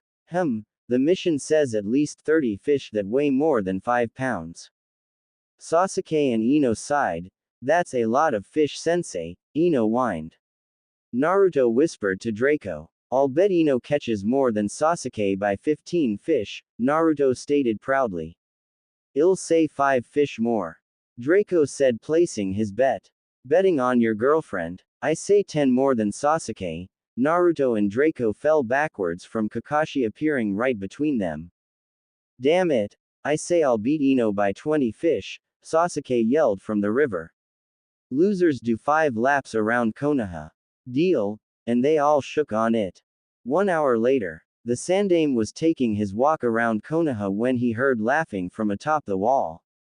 He jumped up there to find Naruto and Ino sitting on the wall holding hands, laughing along with a couple of Anbu. May I ask what is going on here? Hokage-sama, oh we were. I won a bet Gramps and now we are watching it, Naruto said, saving the Anbu the embarrassment. Well, what is so funny, may I ask? Ino turned smiling. Watching Kakashi-sensei, Sasuke, and Draco run 5 laps around Konoha. At this the Sandaime raised an eyebrow and the Anbu started laughing harder. What is funny about that? Sandaime asked confused. Guy-sensei and Lee found them, and Naruto broke out laughing along with the Sandaime. I hate you, Naruto, Kakashi said as he finished his laughs along with Draco. So Kakashi ready for that spar? Naruto asked exited. I suppose, Kakashi said reading his book again. The Anbu were confused. Kakashi, are you actually going to fight this kid? Not just Naruto, but me too, replied Draco. Do you mind if we watch? Asked the Anbu. Fine with me, I'll meet you there, and Kakashi disappeared. Shall we go then? And Sandaime and the rest left to Training Area 7. Training Area 7. A large crowd had gathered around the training R. A few Anbu arrived along with Guy, Asuma and Kurenai, who brought their teams to watch the match. Sensei, why are we here? You said Kakashi was one of the strongest in the village, how come Naruto thinks he can beat him? Asked Sakura, gaining everyone's attention. You will see that Naruto is stronger than he looks. Replied Asuma. No genin can beat my eternal rival, the power of youth defeats all, Guy screamed. Shut up, Guy, said Kurenai. Yo, Kakashi said as he appeared. Already, sensei. As Naruto and Draco walked into the middle of the clearing. Kakashi walked out to the middle. Wanna skip the small stuff? Nah, let's show them who the top genin are. Suit yourself, replied Kakashi as both sides got into their stances. Sandaime took a puff of his pipe. Watch closely, for this will be a good battle. Everyone watched in anticipation. Kakashi started hand seals as Naruto and Draco charged. Grand Fireball and Kakashi shot out a large fireball at them. Mud Wall Draco called out. Naruto jumped near the river and started hand seals. Kakashi jumped back and started hand seals his own. Water Dragon, Earth Dragon. Kakashi's dragon crashed into Naruto's and destroyed it. Kakashi then smashed his fist into the ground and pulled out Draco and held a kunai to his throat. Kakashi smiled and said, I win this round. Kakashi released Draco and he walked back to Naruto. Time to get serious, sensei. Naruto called out. What, that wasn't serious? Screamed Kiba. Sandaime chuckled. No, but now it is. Hey sensei, we got a surprise for you, said Naruto as Kakashi raised his headband. Kakashi is using the Sharingan against this kid? Asked an Anbu. He'll need it, said a voice nobody could find until Robert walked out from the tree line with Jake. Gaikage-sama, how nice of you to drop in, replied Sandaime. Gaikage as in the Gaikog. Hold your questions, they are starting, said Jake. 10 Seal release Draco and Naruto called out. Everyone's eyes widened as they felt the power. Draco transformed to his large form and they both dropped their weights and drew their swords. Everyone's eye widened as they saw Draco transform to his 7 feet form and Naruto's hair whiten. Is this really Naruto? Asked Neji. Yes, they have trained a lot, replied Jake. Naruto jumped onto Draco's back and were about to charge, when Kakashi reached into his pouch. Kakashi withdrew a white bone handle about 7 inches long. Sandaime and some of the Anbu were in shock from the weapon Kakashi had. Naruto, Draco, let me introduce you to the white fang of my father, as Kakashi went into a stance. He had the fang in his left hand at his side and his right hand out in front. His right foot was slightly forward. He looked about to charge. Kakashi charged first. Draco charged with Naruto still on his back. Draco juked left and went right as Naruto jumped of his back and went right. Kakashi saw that they were about to trap him, so he kept going straight through the two. A move gained from experience, Sarutobi, said Jake. Indeed, he replied. Naruto and Draco both met and turned to face Kakashi. Naruto stood on Draco's left as they charged again. Kakashi created a shadow clone and started to charge while the clone did some hand seals and called out Earth Dragon. An Earth Dragon erupted from the ground and went after Draco. Draco created an earth wall but the dragon crashed through and was about to impact Draco, but Naruto sliced through it, cutting its head off. The real Kakashi began a long set of hand seals as the clone kept the two busy. By the time Naruto and Draco dispersed the clone, Kakashi had finished. Earth eruption. The ground shook all around the combatants and then chunks of earth flew up along with dirt and dust. None of the spectators could see what was happening. Jake began chuckling. It was a good fight. Yes, they almost had him, replied Sandaime. The scary thing is that they are not done, Robert said. What, how can you see anything, Hokage-sama, yelled Guy. Just shut up and wait, Robert shot back at him. They all waited and when the dust finally settled, Naruto and Draco both had their swords to Kakashi's throat while he had 2 kunai to their necks. Another Kakashi jumped down from the trees holding a kunai at Draco's throat. So it was a tie? Asked Kurenai. And here I thought that Konoha had the best fighters, said Robert with a smirk. Sandaime and Jake chuckled. Are you making fun of us? Asuma said, walking up to them. Sandaime decided it was a good time to intervene, so he continued, do any of you see something missing? Shikamaru sighed. So troublesome, the chakra fang is missing. Everyone's eyes widened when they realized that the Kakashi was a clone. Draco was cursing under his breath until Ino yelled at him to speak up. I said, why am I the one always getting caught and not Naruto? What are you talking about? Asked an Anbu. Draco sighed and spun his sword, chopping through Kakashi and Naruto, who both disappeared in a puff of smoke. while the Kakashi at his side still held a kunai to his throat. See, sensei got me first. Naruto and the real Kakashi came up from underground. Sorry Draco, but you were slower. Kakashi replied with his normal eye in an upside-down U. Come Draco over to the sidelines, you're dead, Robert said smiling. Damn it. Naruto and Kakashi both stood across from each other again. Naruto shifted to a stance familiar to Kakashi, with his sword behind him and one hand forward. You all are lucky, you might see one of my dances today, Robert said in a voice full of pride. So Naruto's going to dance, what is so special about that? Said Sasuke, hoping to insult Naruto. You will see a deadly dance that cannot be copied, or beaten, said Jake. Sorry sensei, but this is a move I made, I'm not going to dance yet, Naruto said to them. Well then I was wrong, Robert said with his head down. Naruto smiled as Kakashi charged Uzumaki clone special. Over 100 clones appeared, all smiling, holding kunai. The real one walked out behind the clones, still keeping his sword drawn. Kakashi smirked as he began fighting the clones. He quickly spun, hitting 3, making them disappear in a poof of smoke. Kakashi wasn't taking any chances because the name of the move still confused him. Kakashi started his attack again as he ducked under a punch and hit that clone in the chest, only to have the clone turn to water. Kakashi jumped over a punch and came down, kicking another to have his hands start throbbing as the clone turned to mud and sink back to the earth. Kakashi realized what the attack was. As he punched another one, his hand became scorched as the clone burst into flame. Another clone jumped onto him and Kakashi cursed as he was shocked. From a lightning clone. Kakashi sunk into the ground and the clones were confused until 5 Kakashis from the outside all chorused. Grand Fireball and all of the Narutos were destroyed. The real Kakashi was left in the middle panting as the clones dispersed. That's enough Naruto, if you use the dance I will lose, so don't even bother using it. Kakashi said as he sat down. Oh man, I wanted to see how fast I got with it, Naruto whined as he walked over sheathing his sword. What, he actually can beat Kakashi-sensei?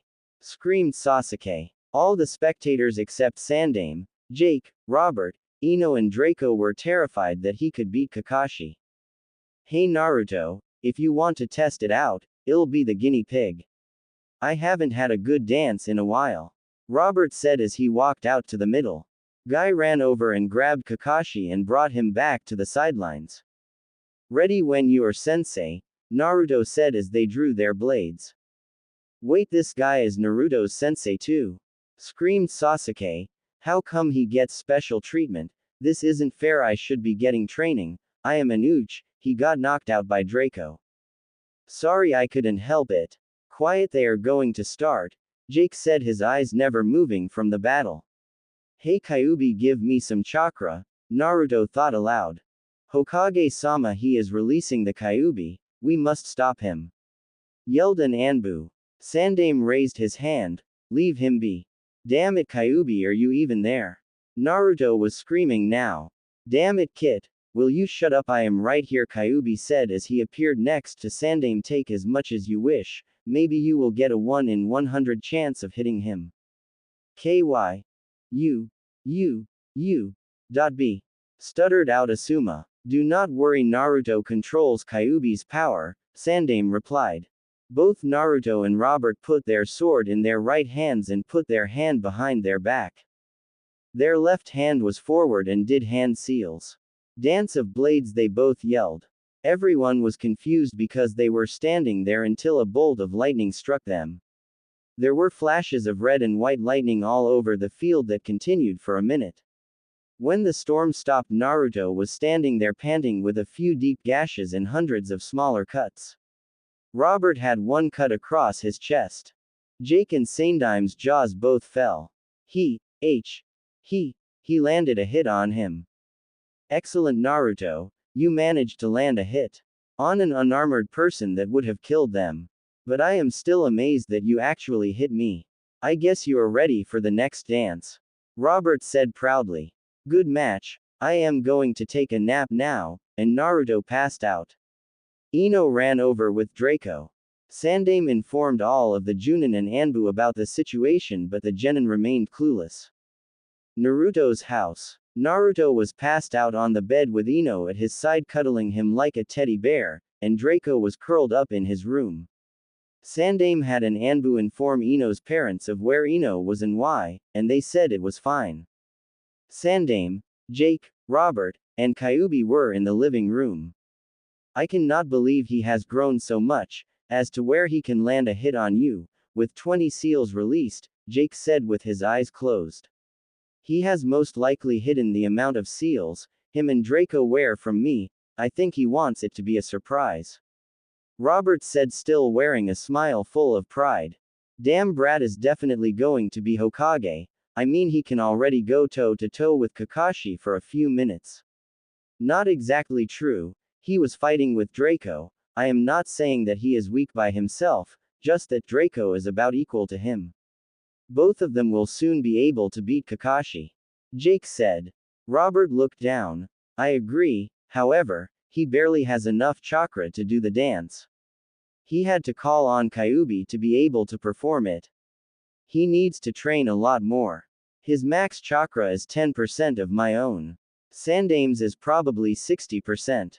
I guess I am still useful. Not too old yet, Sandaime said with a chuckle. The version he performed is not mastered. I would say about 60%. There is still another dance and move.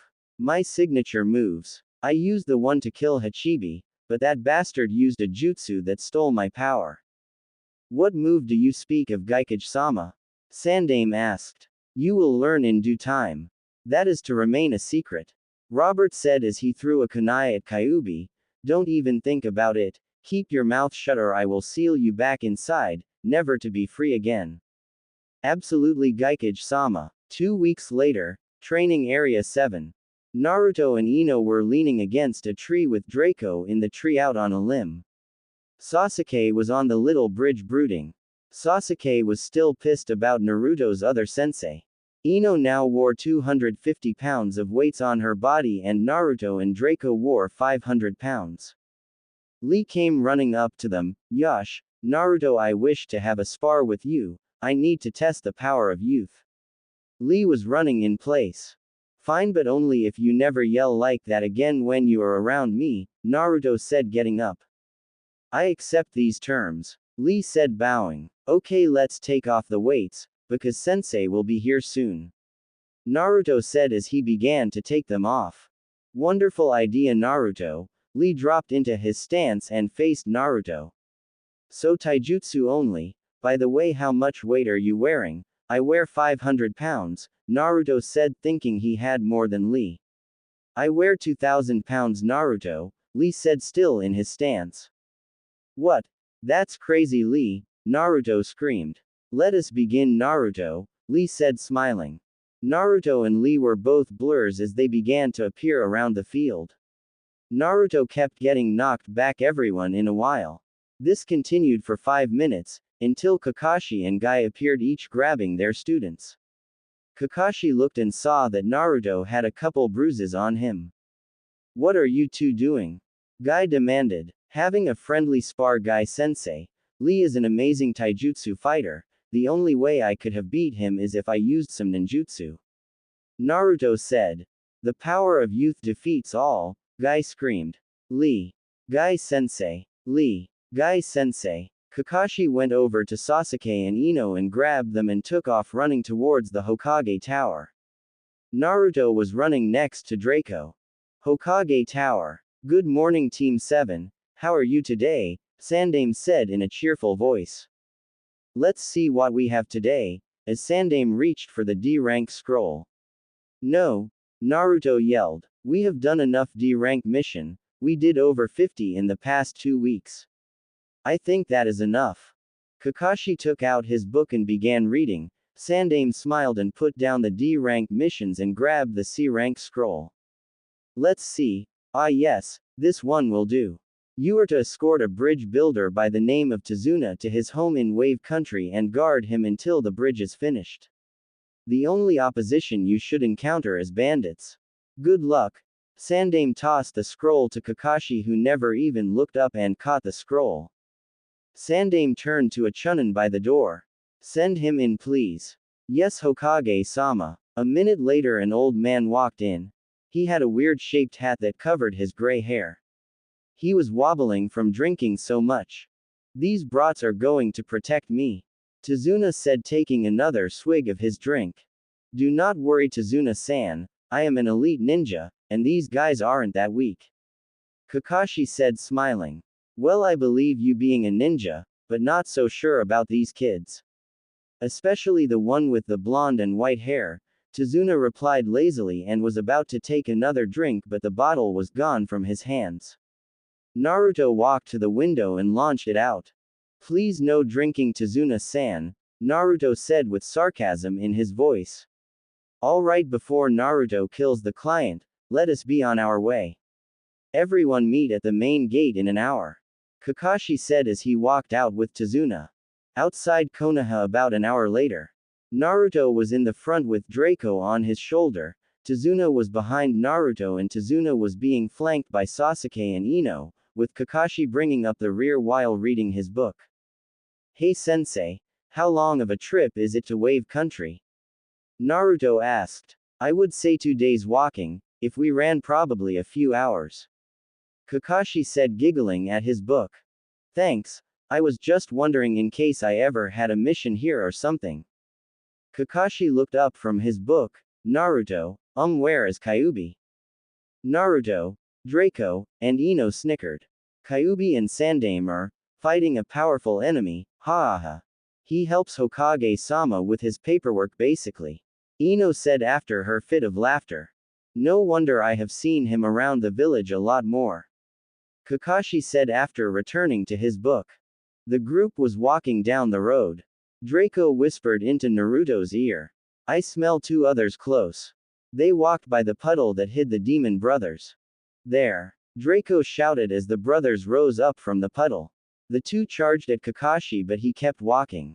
They moved to wrap the chain around Kakashi when Draco cut the chain with his claws, and Naruto and Sasuke punched both brothers back. Want to show them the fire of Fire Country? Draco said, laughing. Sure, Sasuke said. Everyone looked at him because he wasn't actually in a broody mood. The 3 started Hand Seal's Grand Fireball, the 3 of them yelled. They hit dead on and knocked one of them out. The other got up to run but was stopped by a kunai at his throat courtesy of Ino. Good work, team, Kakashi said in a proud voice as he tied them up. Tazuna-san, I think you have some explaining to do, seeing as there were 2 missing nins after you, Ino said while walking towards him. Tazuna knew he couldn't escape this one. Fine, and he told them about Gato and his economy in Wave. Naruto was sitting next to Draco and Ino when he stood up. Fine, let's kick this guy's ass. Fine with us, how about you, Sasuke?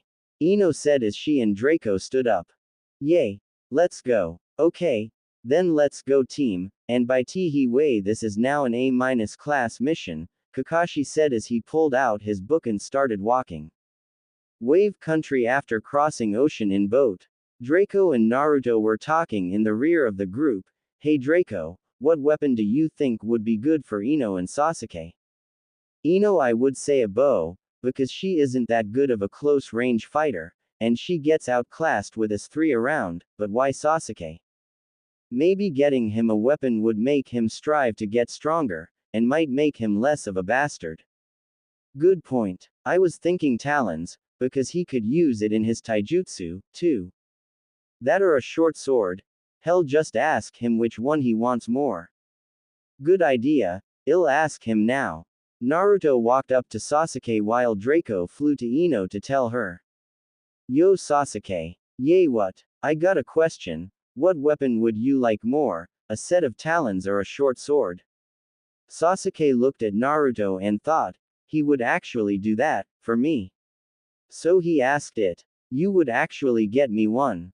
Sasuke said with a confused look. Yay, it would make you stronger, because I am trying to help you so you are not a bastard, Naruto replied.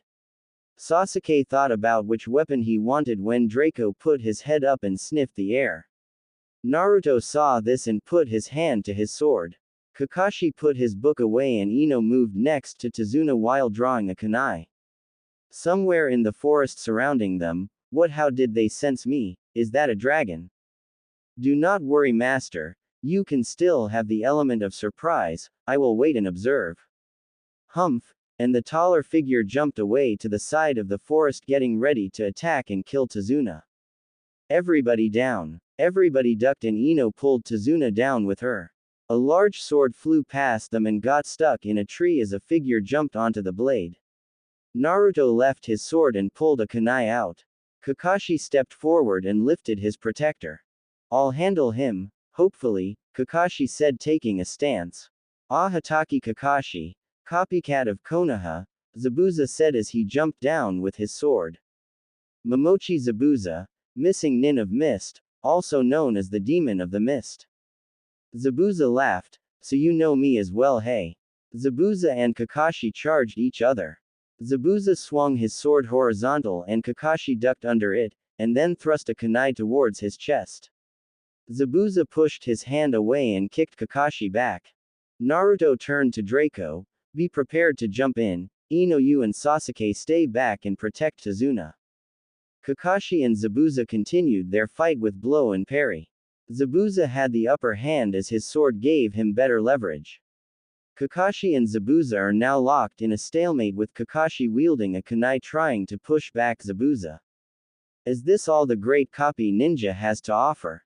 Zabuza said as he started laughing. Kakashi rolled to the side as Zabuza's blade came crashing down into earth. Kakashi punched Zabuza in the face but he held onto his sword and swung back around to kick Kakashi back. Zabuza made a seal hidden mist jutsu and a large blanket of mist appeared. Naruto and Draco tensed as they knew the capabilities of this attack. Ino was scared as she heard Zabuza give his speech about the 8 vital points. Naruto stepped closer to her and put a hand on her shoulder, don't worry, I'm here.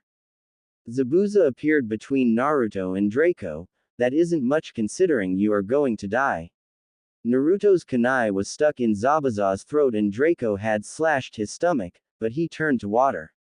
Another Zabuza appeared behind Naruto, you're dead now, as he slashed his sword. Kakashi appeared and blocked the sword.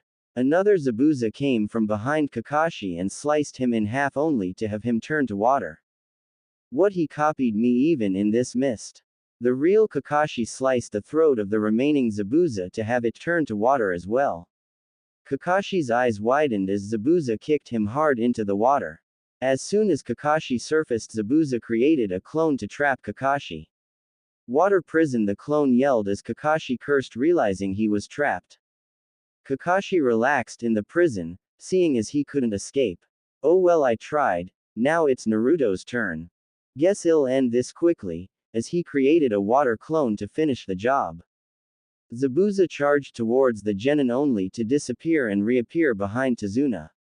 You're mine, 10 seal release. And Zabuza swung his sword down, only to be stopped by a larger sword, and have his throat cut as he turned to water. The real Zabuza's eyes widened as he looked upon his targets. Before him stood a 7 feet black dragon wielding a sword bigger than his and a kid with white hair and some white armor that just jumped onto the dragon's back wielding a blood-red sword. Round 2, Zabuza. Kakashi said with a smirk from within his prison. Zabuza was very cautious now because Kakashi was relaxing in his prison and the two beings in front of him were a bit intimidating. Zabuza was hoping that Haku would save him if he needed it. What happened to the great demon of the mist? Draco laughed, although his voice was a lot deeper because of his transformation. Surely you are not afraid of 2 genin, are you, Zabuza? Naruto said. I think Zabuza is going to lose this one, hey Sasuke. Ino said as she relaxed a bit.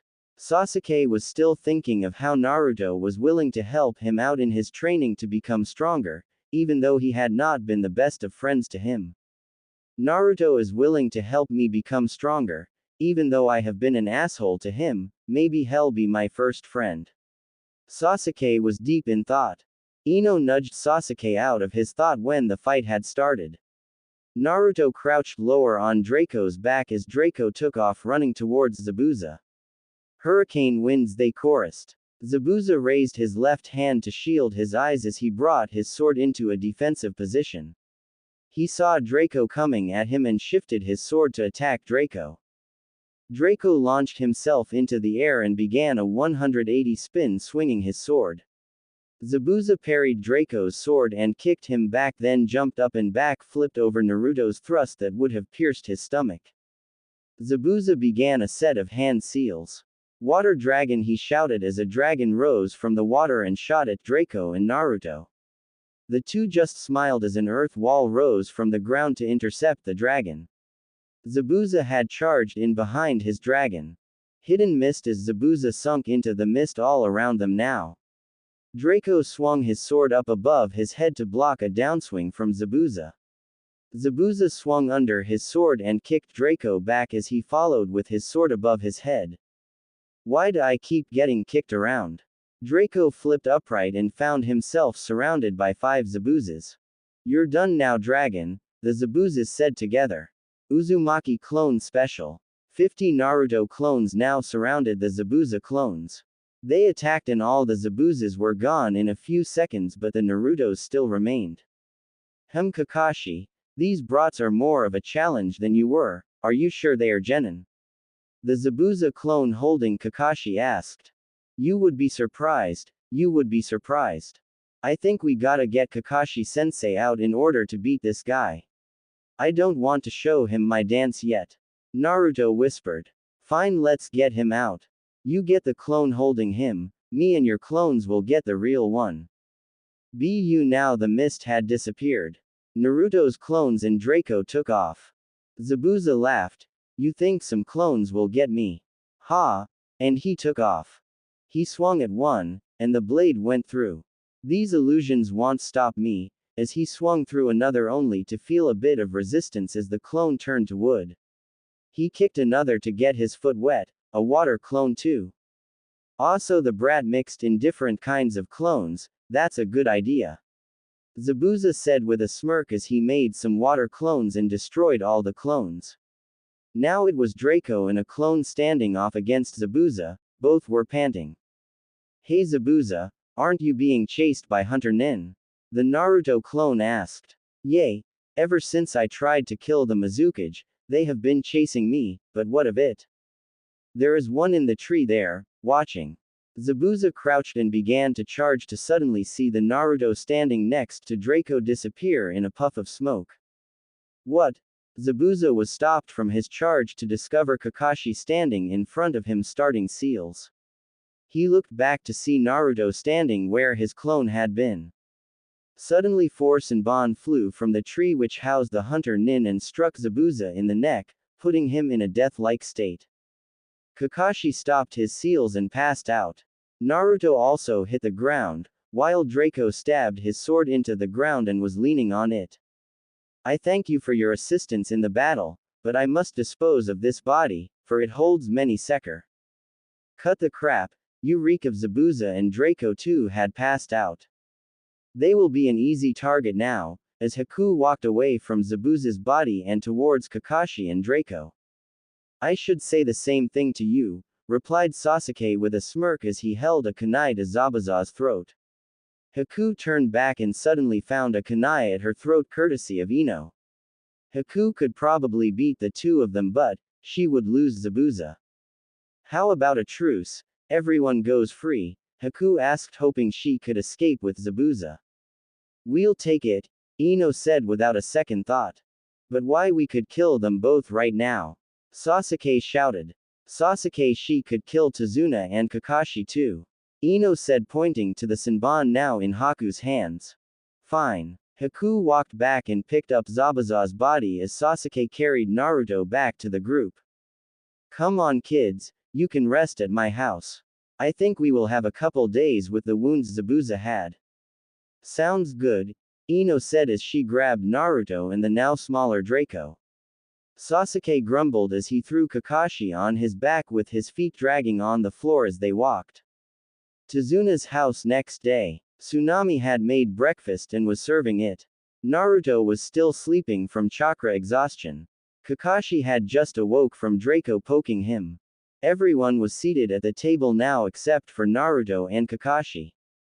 Sasuke was still thinking about what Naruto and Draco had said to him yesterday. He was deep in thought. Did he really mean it? He's probably just playing a trick on me. He keeps saying I'm a stuck-up bastard. Am I really this bad to my teammates? But would they really get me a weapon? And would it help me? No, I am the one who is going to kill brother, not him, but they are just messing with me. There is no way they would get me a Wii. Draco just started talking to Ino at this point. So Ino, Naruto said that a bow would work great for you. What do you think? Yay, it would give me some style and finesse, plus it would be good support, especially with you two for close range crap.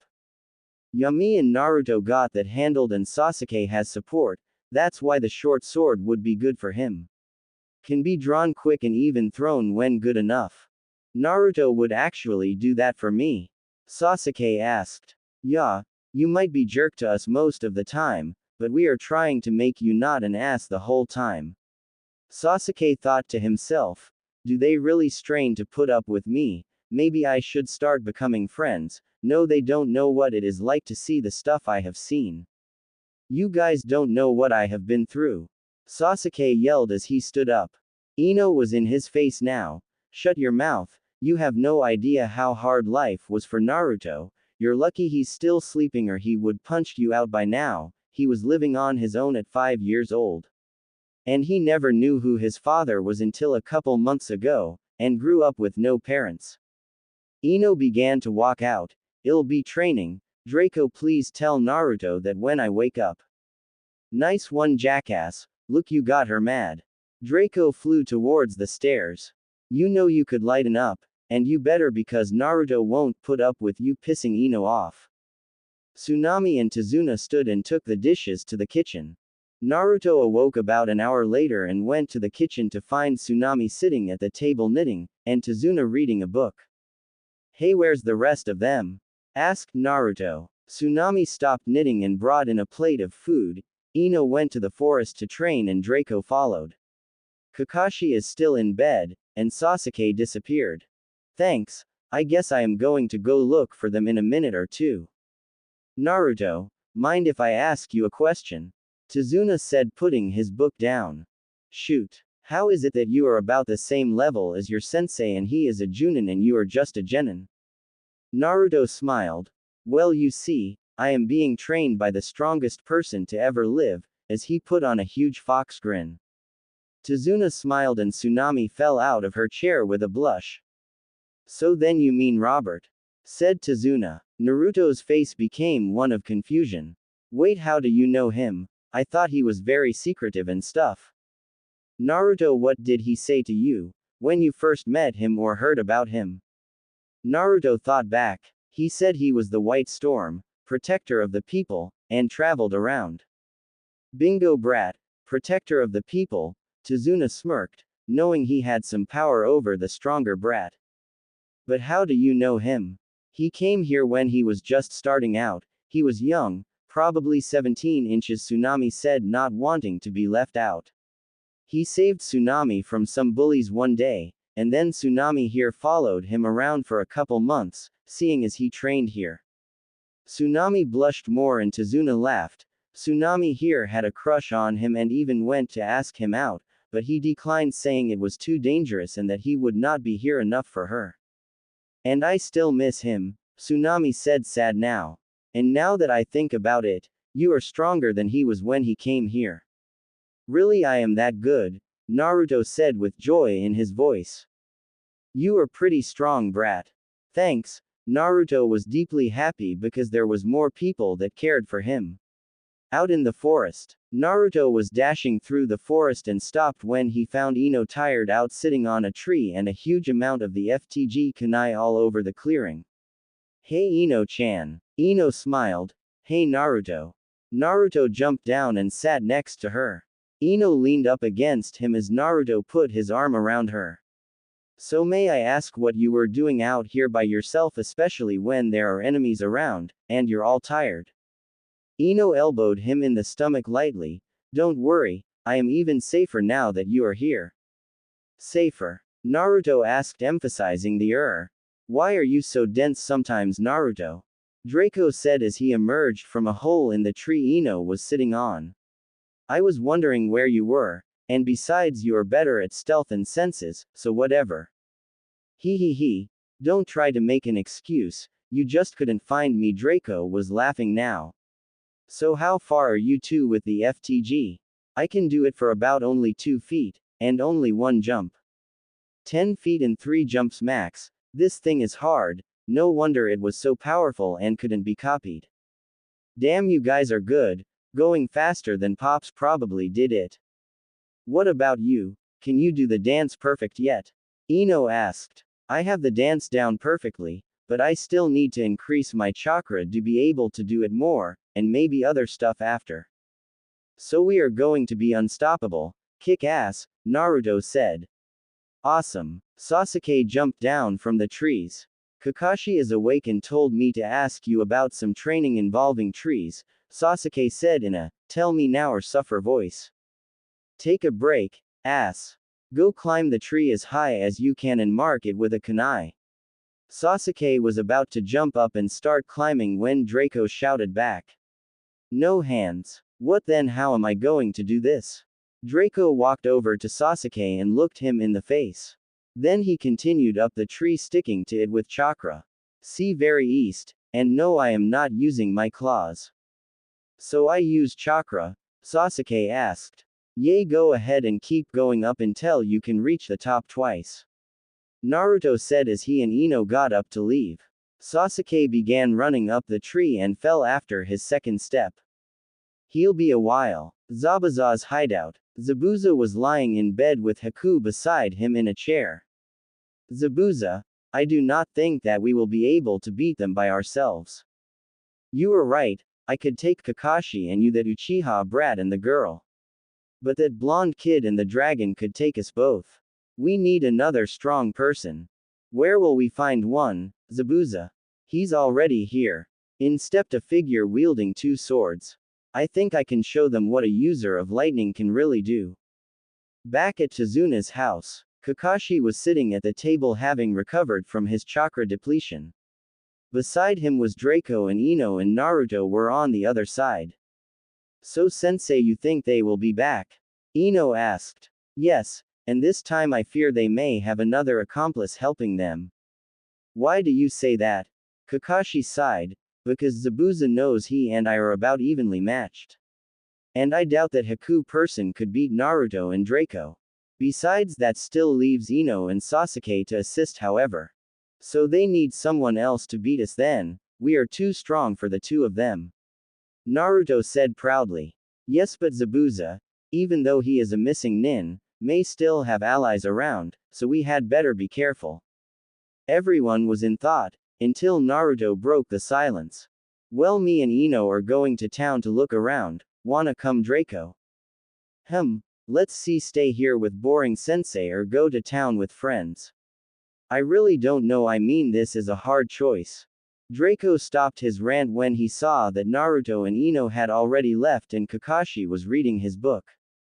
In town, Naruto and Ino were walking down the street holding hands and Draco was on Naruto's shoulder. Everyone was giving them glances as they passed. I see why this bridge is so important, it would save this whole country from poverty. Ino said as she moved closer to Naruto. This is terrible, this Gato guy is definitely going down.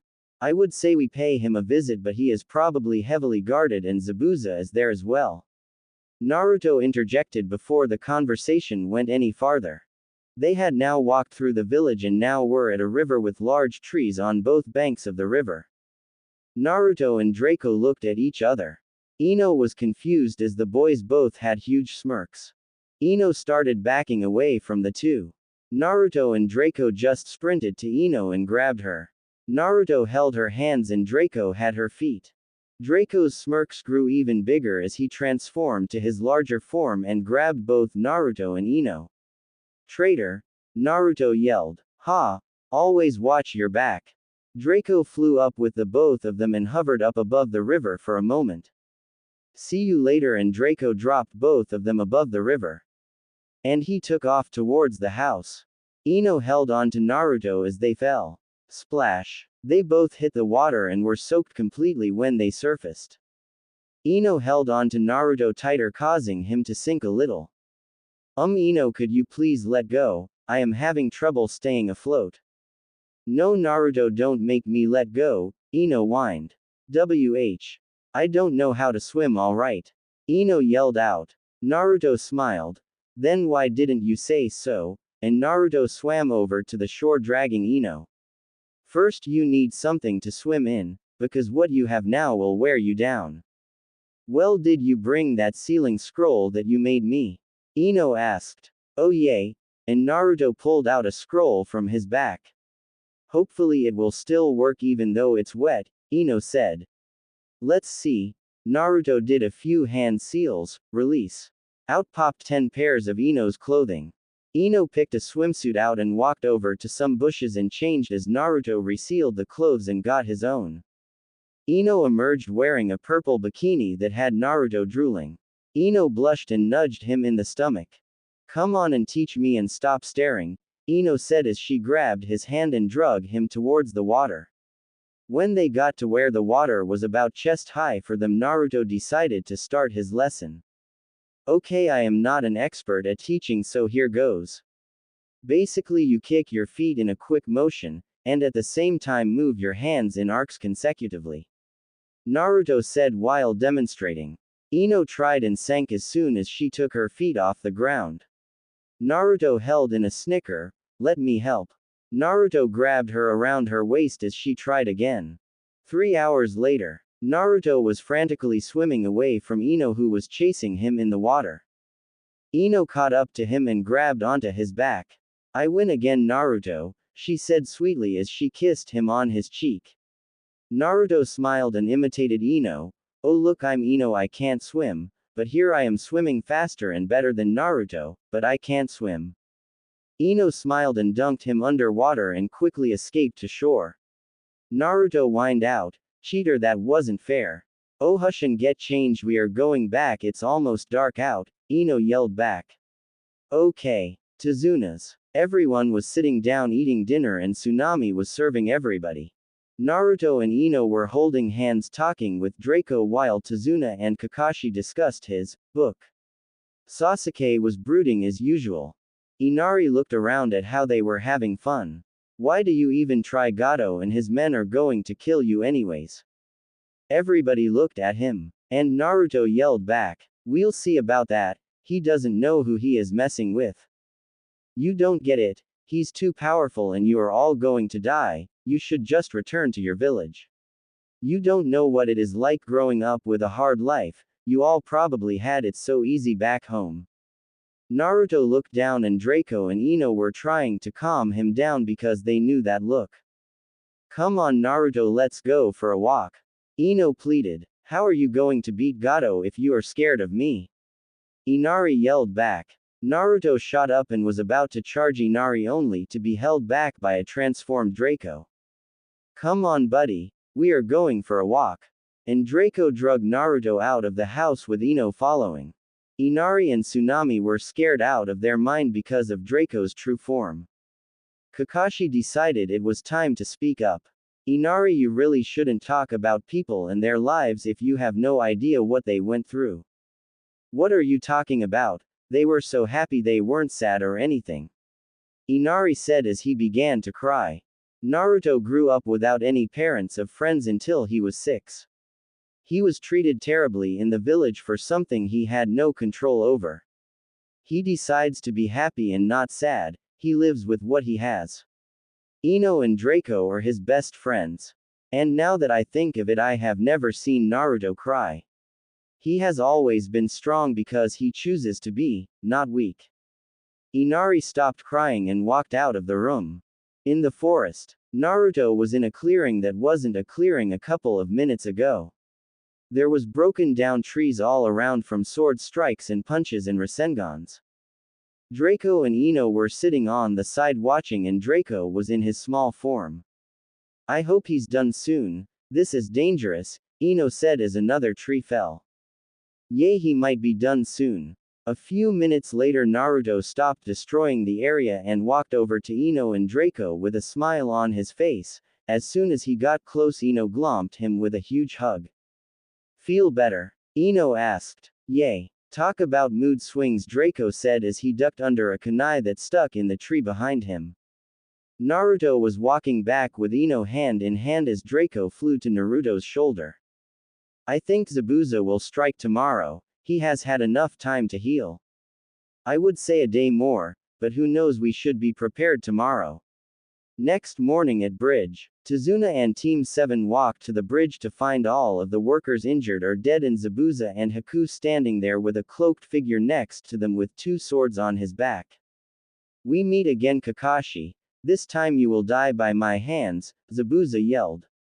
Last time I think you said the same thing, but that didn't happen here thanks to Naruto and Draco, Kakashi said as he put his book away. This is the brat that you need help defeating Zabuza. The cloaked figure exclaimed. Shut it, Raiga, you'd be surprised. Zabuza retorted. So it seems it will take 2 swordsmen of the hidden mist to defeat us. A Junin and 4 genin. Naruto said as he and Draco walked beside Kakashi. I think the battle is going to start now. I shall take the boy and dragon. Haku replied, walking towards them. Sasuke walked in front of Naruto and Draco. First you have to get through me. As you wish, Haku said as their fight began. Kakashi charged at Raiga and Zabuza appeared in front of him. You still have a battle with me, as Zabuza and Kakashi started the battle of to the side. I couldn't find the name of Raiga's attack, so I am calling it Lightning Strike. Raiga stepped forward, dropping his cloak and drawing his swords.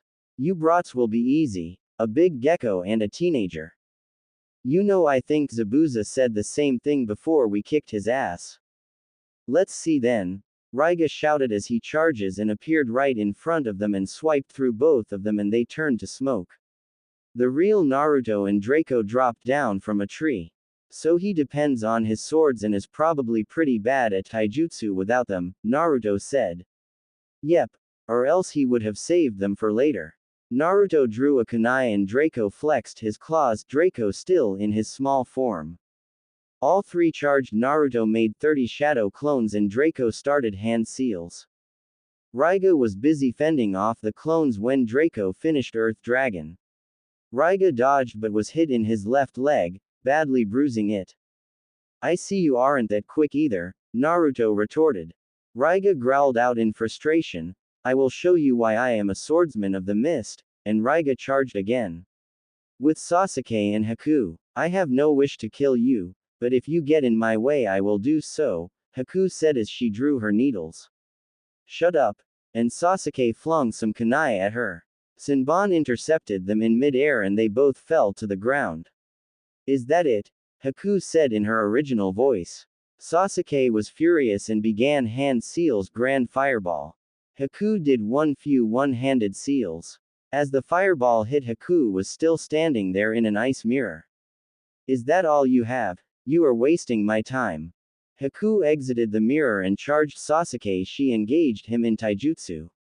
They were both evenly matched. Haku threw a left hook which Sasuke ducked under and aimed a kick towards her side. Haku saw it coming and back flipped over it. When she landed, she dodged Sasuke's fireflower jutsu to be pushed back against the wall of the bridge. Sasuke smirked and drew a demon wind shuriken. Sasuke charged Haku with the open shuriken. Haku did some seals. 1,000 needles of death and the water behind her rose up and flew at Sasuke. He had no choice but to try and block as many as he could. When the attack was done, Sasuke sat there with many needles sticking out of him. Zabuza and Kakashi. Their battle was not going as it did last time. This time they were both staring at each other. Why fight? We should just wait and see who comes out on top. I'll bet on Haku winning, she is stronger than me. Zabuza said as he stood in a normal position with his hands at his sides. Raiga Naruto Draco. Raiga smirked. You will see my true power, the power of lightning, Raiga yelled out as lightning struck him. Oh! Yay, this could be a problem, especially since Sensei didn't teach me his technique, Naruto said. Yeah, that would have worked perfectly. PFFT master of lightning my ass, Sensei is a master. Oh well, let's beat him and then I'll ask Sensei when we get back, Naruto said as he and Draco charged. Raiga raised his swords above his head. Lightning strike. A huge lightning strike came down from the sky. Naruto and Draco jumped back as the lightning hit right where they would have been. There was a large crater. He's got some power there, better be careful. Naruto threw some kunai that stopped Raiga from starting his next attack. Raiga dodged to the side and blocked an incoming Draco. Raiga charged and swung his swords at Draco, who flew out of reach. Draco, stay out of the eye. Too late. Got you, Raiga said as he called down a lightning strike. Draco got hit with the full force and was knocked back down to the ground. Draco was unconscious on the ground. Raiga kicked him into the water. Drakko. Naruto yelled out. Ino and Tazuna saw this and were about to go get him but were stopped by Naruto. Protect Tazuna, Ino, Draco will be alright. Kakashi too was stopped by Zabuza. Remember, we are still fighting, and I am your opponent. Zabuza now had his sword out. You are dead too, just a matter of time, brat. That's it, time to get serious. Naruto said as he dropped all of his weights. Raiga turned around from kicking Draco and was met with a fist to the face courtesy of Naruto. Damn, he is faster, thought Raiga as he ducked under a kick. He was then forced to dodge a flurry of punches and kicks. Naruto jumped and aimed a kick towards Raiga's face. Raiga spun and grabbed his foot, throwing him over the side of the bridge. You are dead now. Raiga jumped onto the railing. Lightning strike. A huge bolt of lightning gathered and hit the water. All of the fish floated to the surface dead from the lightning. Hey Zabuza, I am done with my opponents. When do I get my share? Raiga called. Zabuza smirked. You better turn around. Kakashi smirked at this. Raiga turned to see Naruto and Draco standing there with their seals released but not wielding their swords yet. We are really pissed, you better watch out, Naruto called as he walked onto Draco's back. Haku now, Zabuza called. Hi. Haku kicked Sasuke across the bridge and ran at Kakashi with Zabuza. Kakashi uncovered his Sharingan. Zabuza swung vertically and Kakashi dodged to the side only to be knocked unconscious by Haku from behind. Let's get those two, Zabuza smirked. Zabuza and Haku ran to join Raiga but Haku was kicked aside by Sasuke. I am not done with you, Sasuke said, panting. You are not worth my time, Haku said, appearing behind Sasuke and was about to strike him only to be punched in the gut by Ino. Haku doubled over in pain.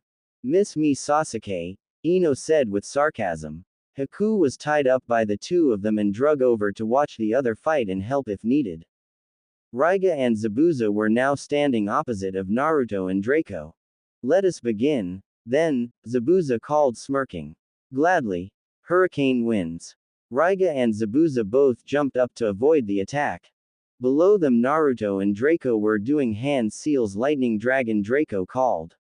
Raiga turned in midair but was still hit in the right shoulder and arm.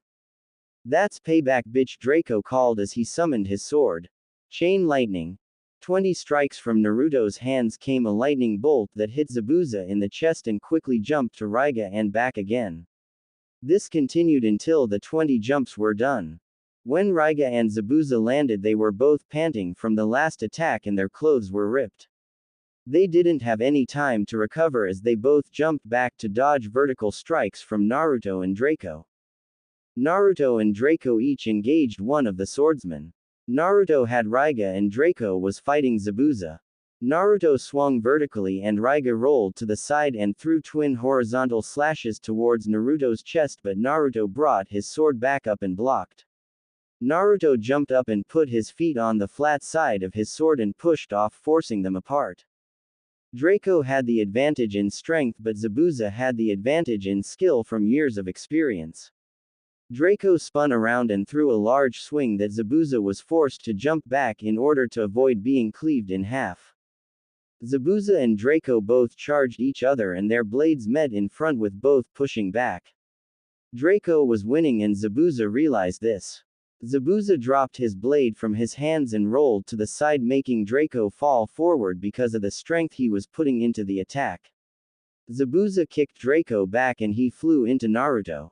Zabuza picked up his sword and walked back next to Raiga. Okay, they are together now, and we can't beat them one-on-one because they hold the advantage in swordsmanship over us. Good idea, we definitely have the advantage in teamwork. Let's go, Naruto said as Draco shot forward first with Naruto following. Raiga raised his swords and Zabuza prepared for a swing. Draco and Naruto both split and were charging their previous opponents. Raiga smirked. Too easy, lightning strike. Zabuza met Draco in a stalemate again. Lightning rained from the sky hitting Naruto, but he poofed into smoke. Shadow clone? Raiga asked. The real Naruto swung around from Draco's back and punched Zabuza in the face, knocking him back. Naruto continued through and met Raiga's swords in a stalemate. This time Draco was the one to assist and he dropped down and grabbed Raiga his injured shoulder and threw him towards Zabuza. Damn, brats are pretty good at teamwork, guess we got to do the same, Raiga said as his right arm went limp. Yay, but you aren't much help, and damn it, where is Haku? Zabuza said in frustration. Looking for her, Ino called, pointing to the unconscious Haku. What, how did you catch Haku? She is faster than you, Zabuza said. Sasuke maybe, but me, I am a whole lot faster, Ino said proudly. You bitch, Zabuza yelled as he charged Ino while releasing killer intent. Ino was scared and could not move. Zabuza laughed and brought his sword up for a vertical slash. Zabuza low. Raiga called out but never finished, courtesy of Draco's tail knocking him to the side. Zabuza continues his slash but it stopped just above Ino's head. You call her a bitch again and I will chop your body up and feed you to the fish, Naruto said, his voice full of venom. Why, what are you going to do? Zabuza said, smirking. Go ahead, Naruto, Draco said as he appeared behind Naruto next to Ino with unconscious Raiga. Fine. Zabuza, you lose. This battle is far from over, Zabuza replied. We will see. Naruto moved his right hand with his word behind his back and did hand seals. The sky above them quickly became dark and full of lightning running through it. Dance of blades. Naruto disappeared into the storm. Zabuza was scared because he could not sense Naruto at all. What, where did he go? Right here, Naruto said as he punched Zabuza in the face with his free hand. Naruto disappeared back into the storm. The sound from the lightning and thunder was too intense for Sasuke and he passed out. Draco and Ino were holding their ears. Zabuza was surrounded by lightning strikes all around him. Less than 10 seconds after the lightning started, Zabuza was on the floor panting, hundreds of slashes on him. Do you surrender, Zabuza? Naruto asked with his sword at Zabuza's throat. Zabuza looked around at his unconscious partners and slumped his shoulders. I surrender. Good. And Naruto knocked him unconscious. Oh, good job, Naruto, now we have everyone unconscious. Great. Ino yelled at him as Naruto and Draco resealed their repression seals and put their weights back on. Don't worry, you take Raiga's swords and Haku's needles and me and Draco will get the rest. Just let me talk to Kyuubi, Naruto said.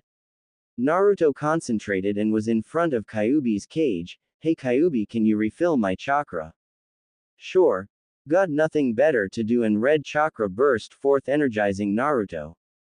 Draco stayed in his large form and picked up Zabuza and Raiga and started walking back.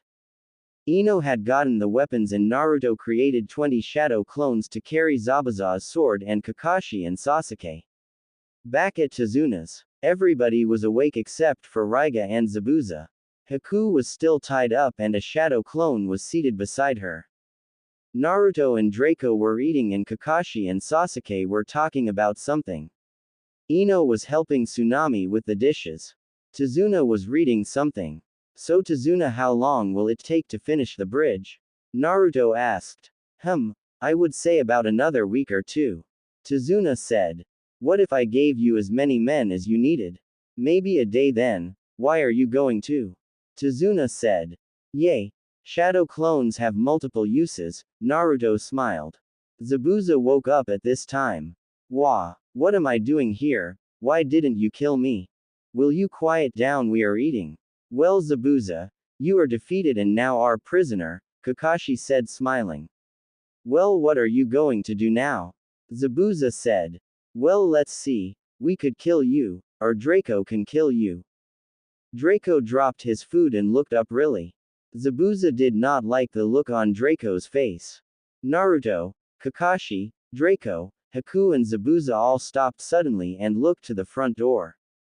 Let's go, Naruto said as he jumped up and went to the door followed by Ino, Draco and Zabuza being carried by Kakashi. Sasuke was pissed that he did not know what was going on and quickly followed. When they exited the house they saw Gato and an army of thugs standing around. Ah, Zabuza, you have failed me. It's a good thing I wasn't planning on paying you anyway. You bastard, I would kill you if I wasn't tied you. Zabuza stopped as he felt his hands freed. He looked back to see Naruto with a kunai. We are no longer enemies, correct? Kakashi asked. Correct. I no longer have a reason to kill the old man, and probably couldn't do it, Zabuza said. Here Draco emerged from the house and tossed him his sword. I am guessing you want to kill them. I actually like you, dragon.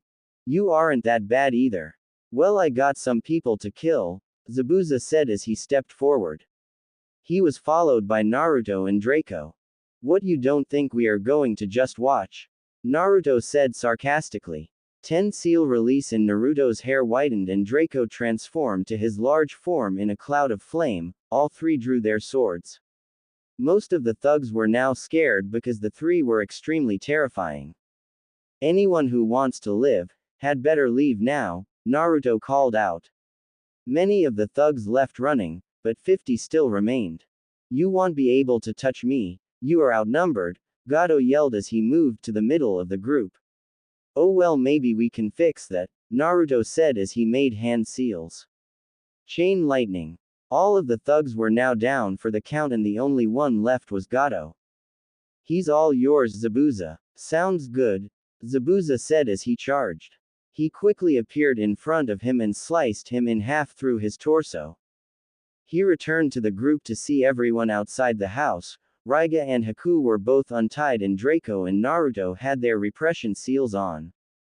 Thanks guys, make me transform and not get to do anything. Well, what do you plan on doing now? Kakashi asked. I guess we are going to have to leave, because Hunter Nin will no doubt be close, Zabuza said as he put his sword on his back. Well, you could come back to Konoha. Our Hokage would probably give you a pardon and make you a shinobi of Leaf, Naruto said. And how are you so sure about that, brat? Zabuza said. I know the old man and besides we could use some good shinobi, Naruto said smiling because of his friendship with the Hokage. Well, I am in, Haku.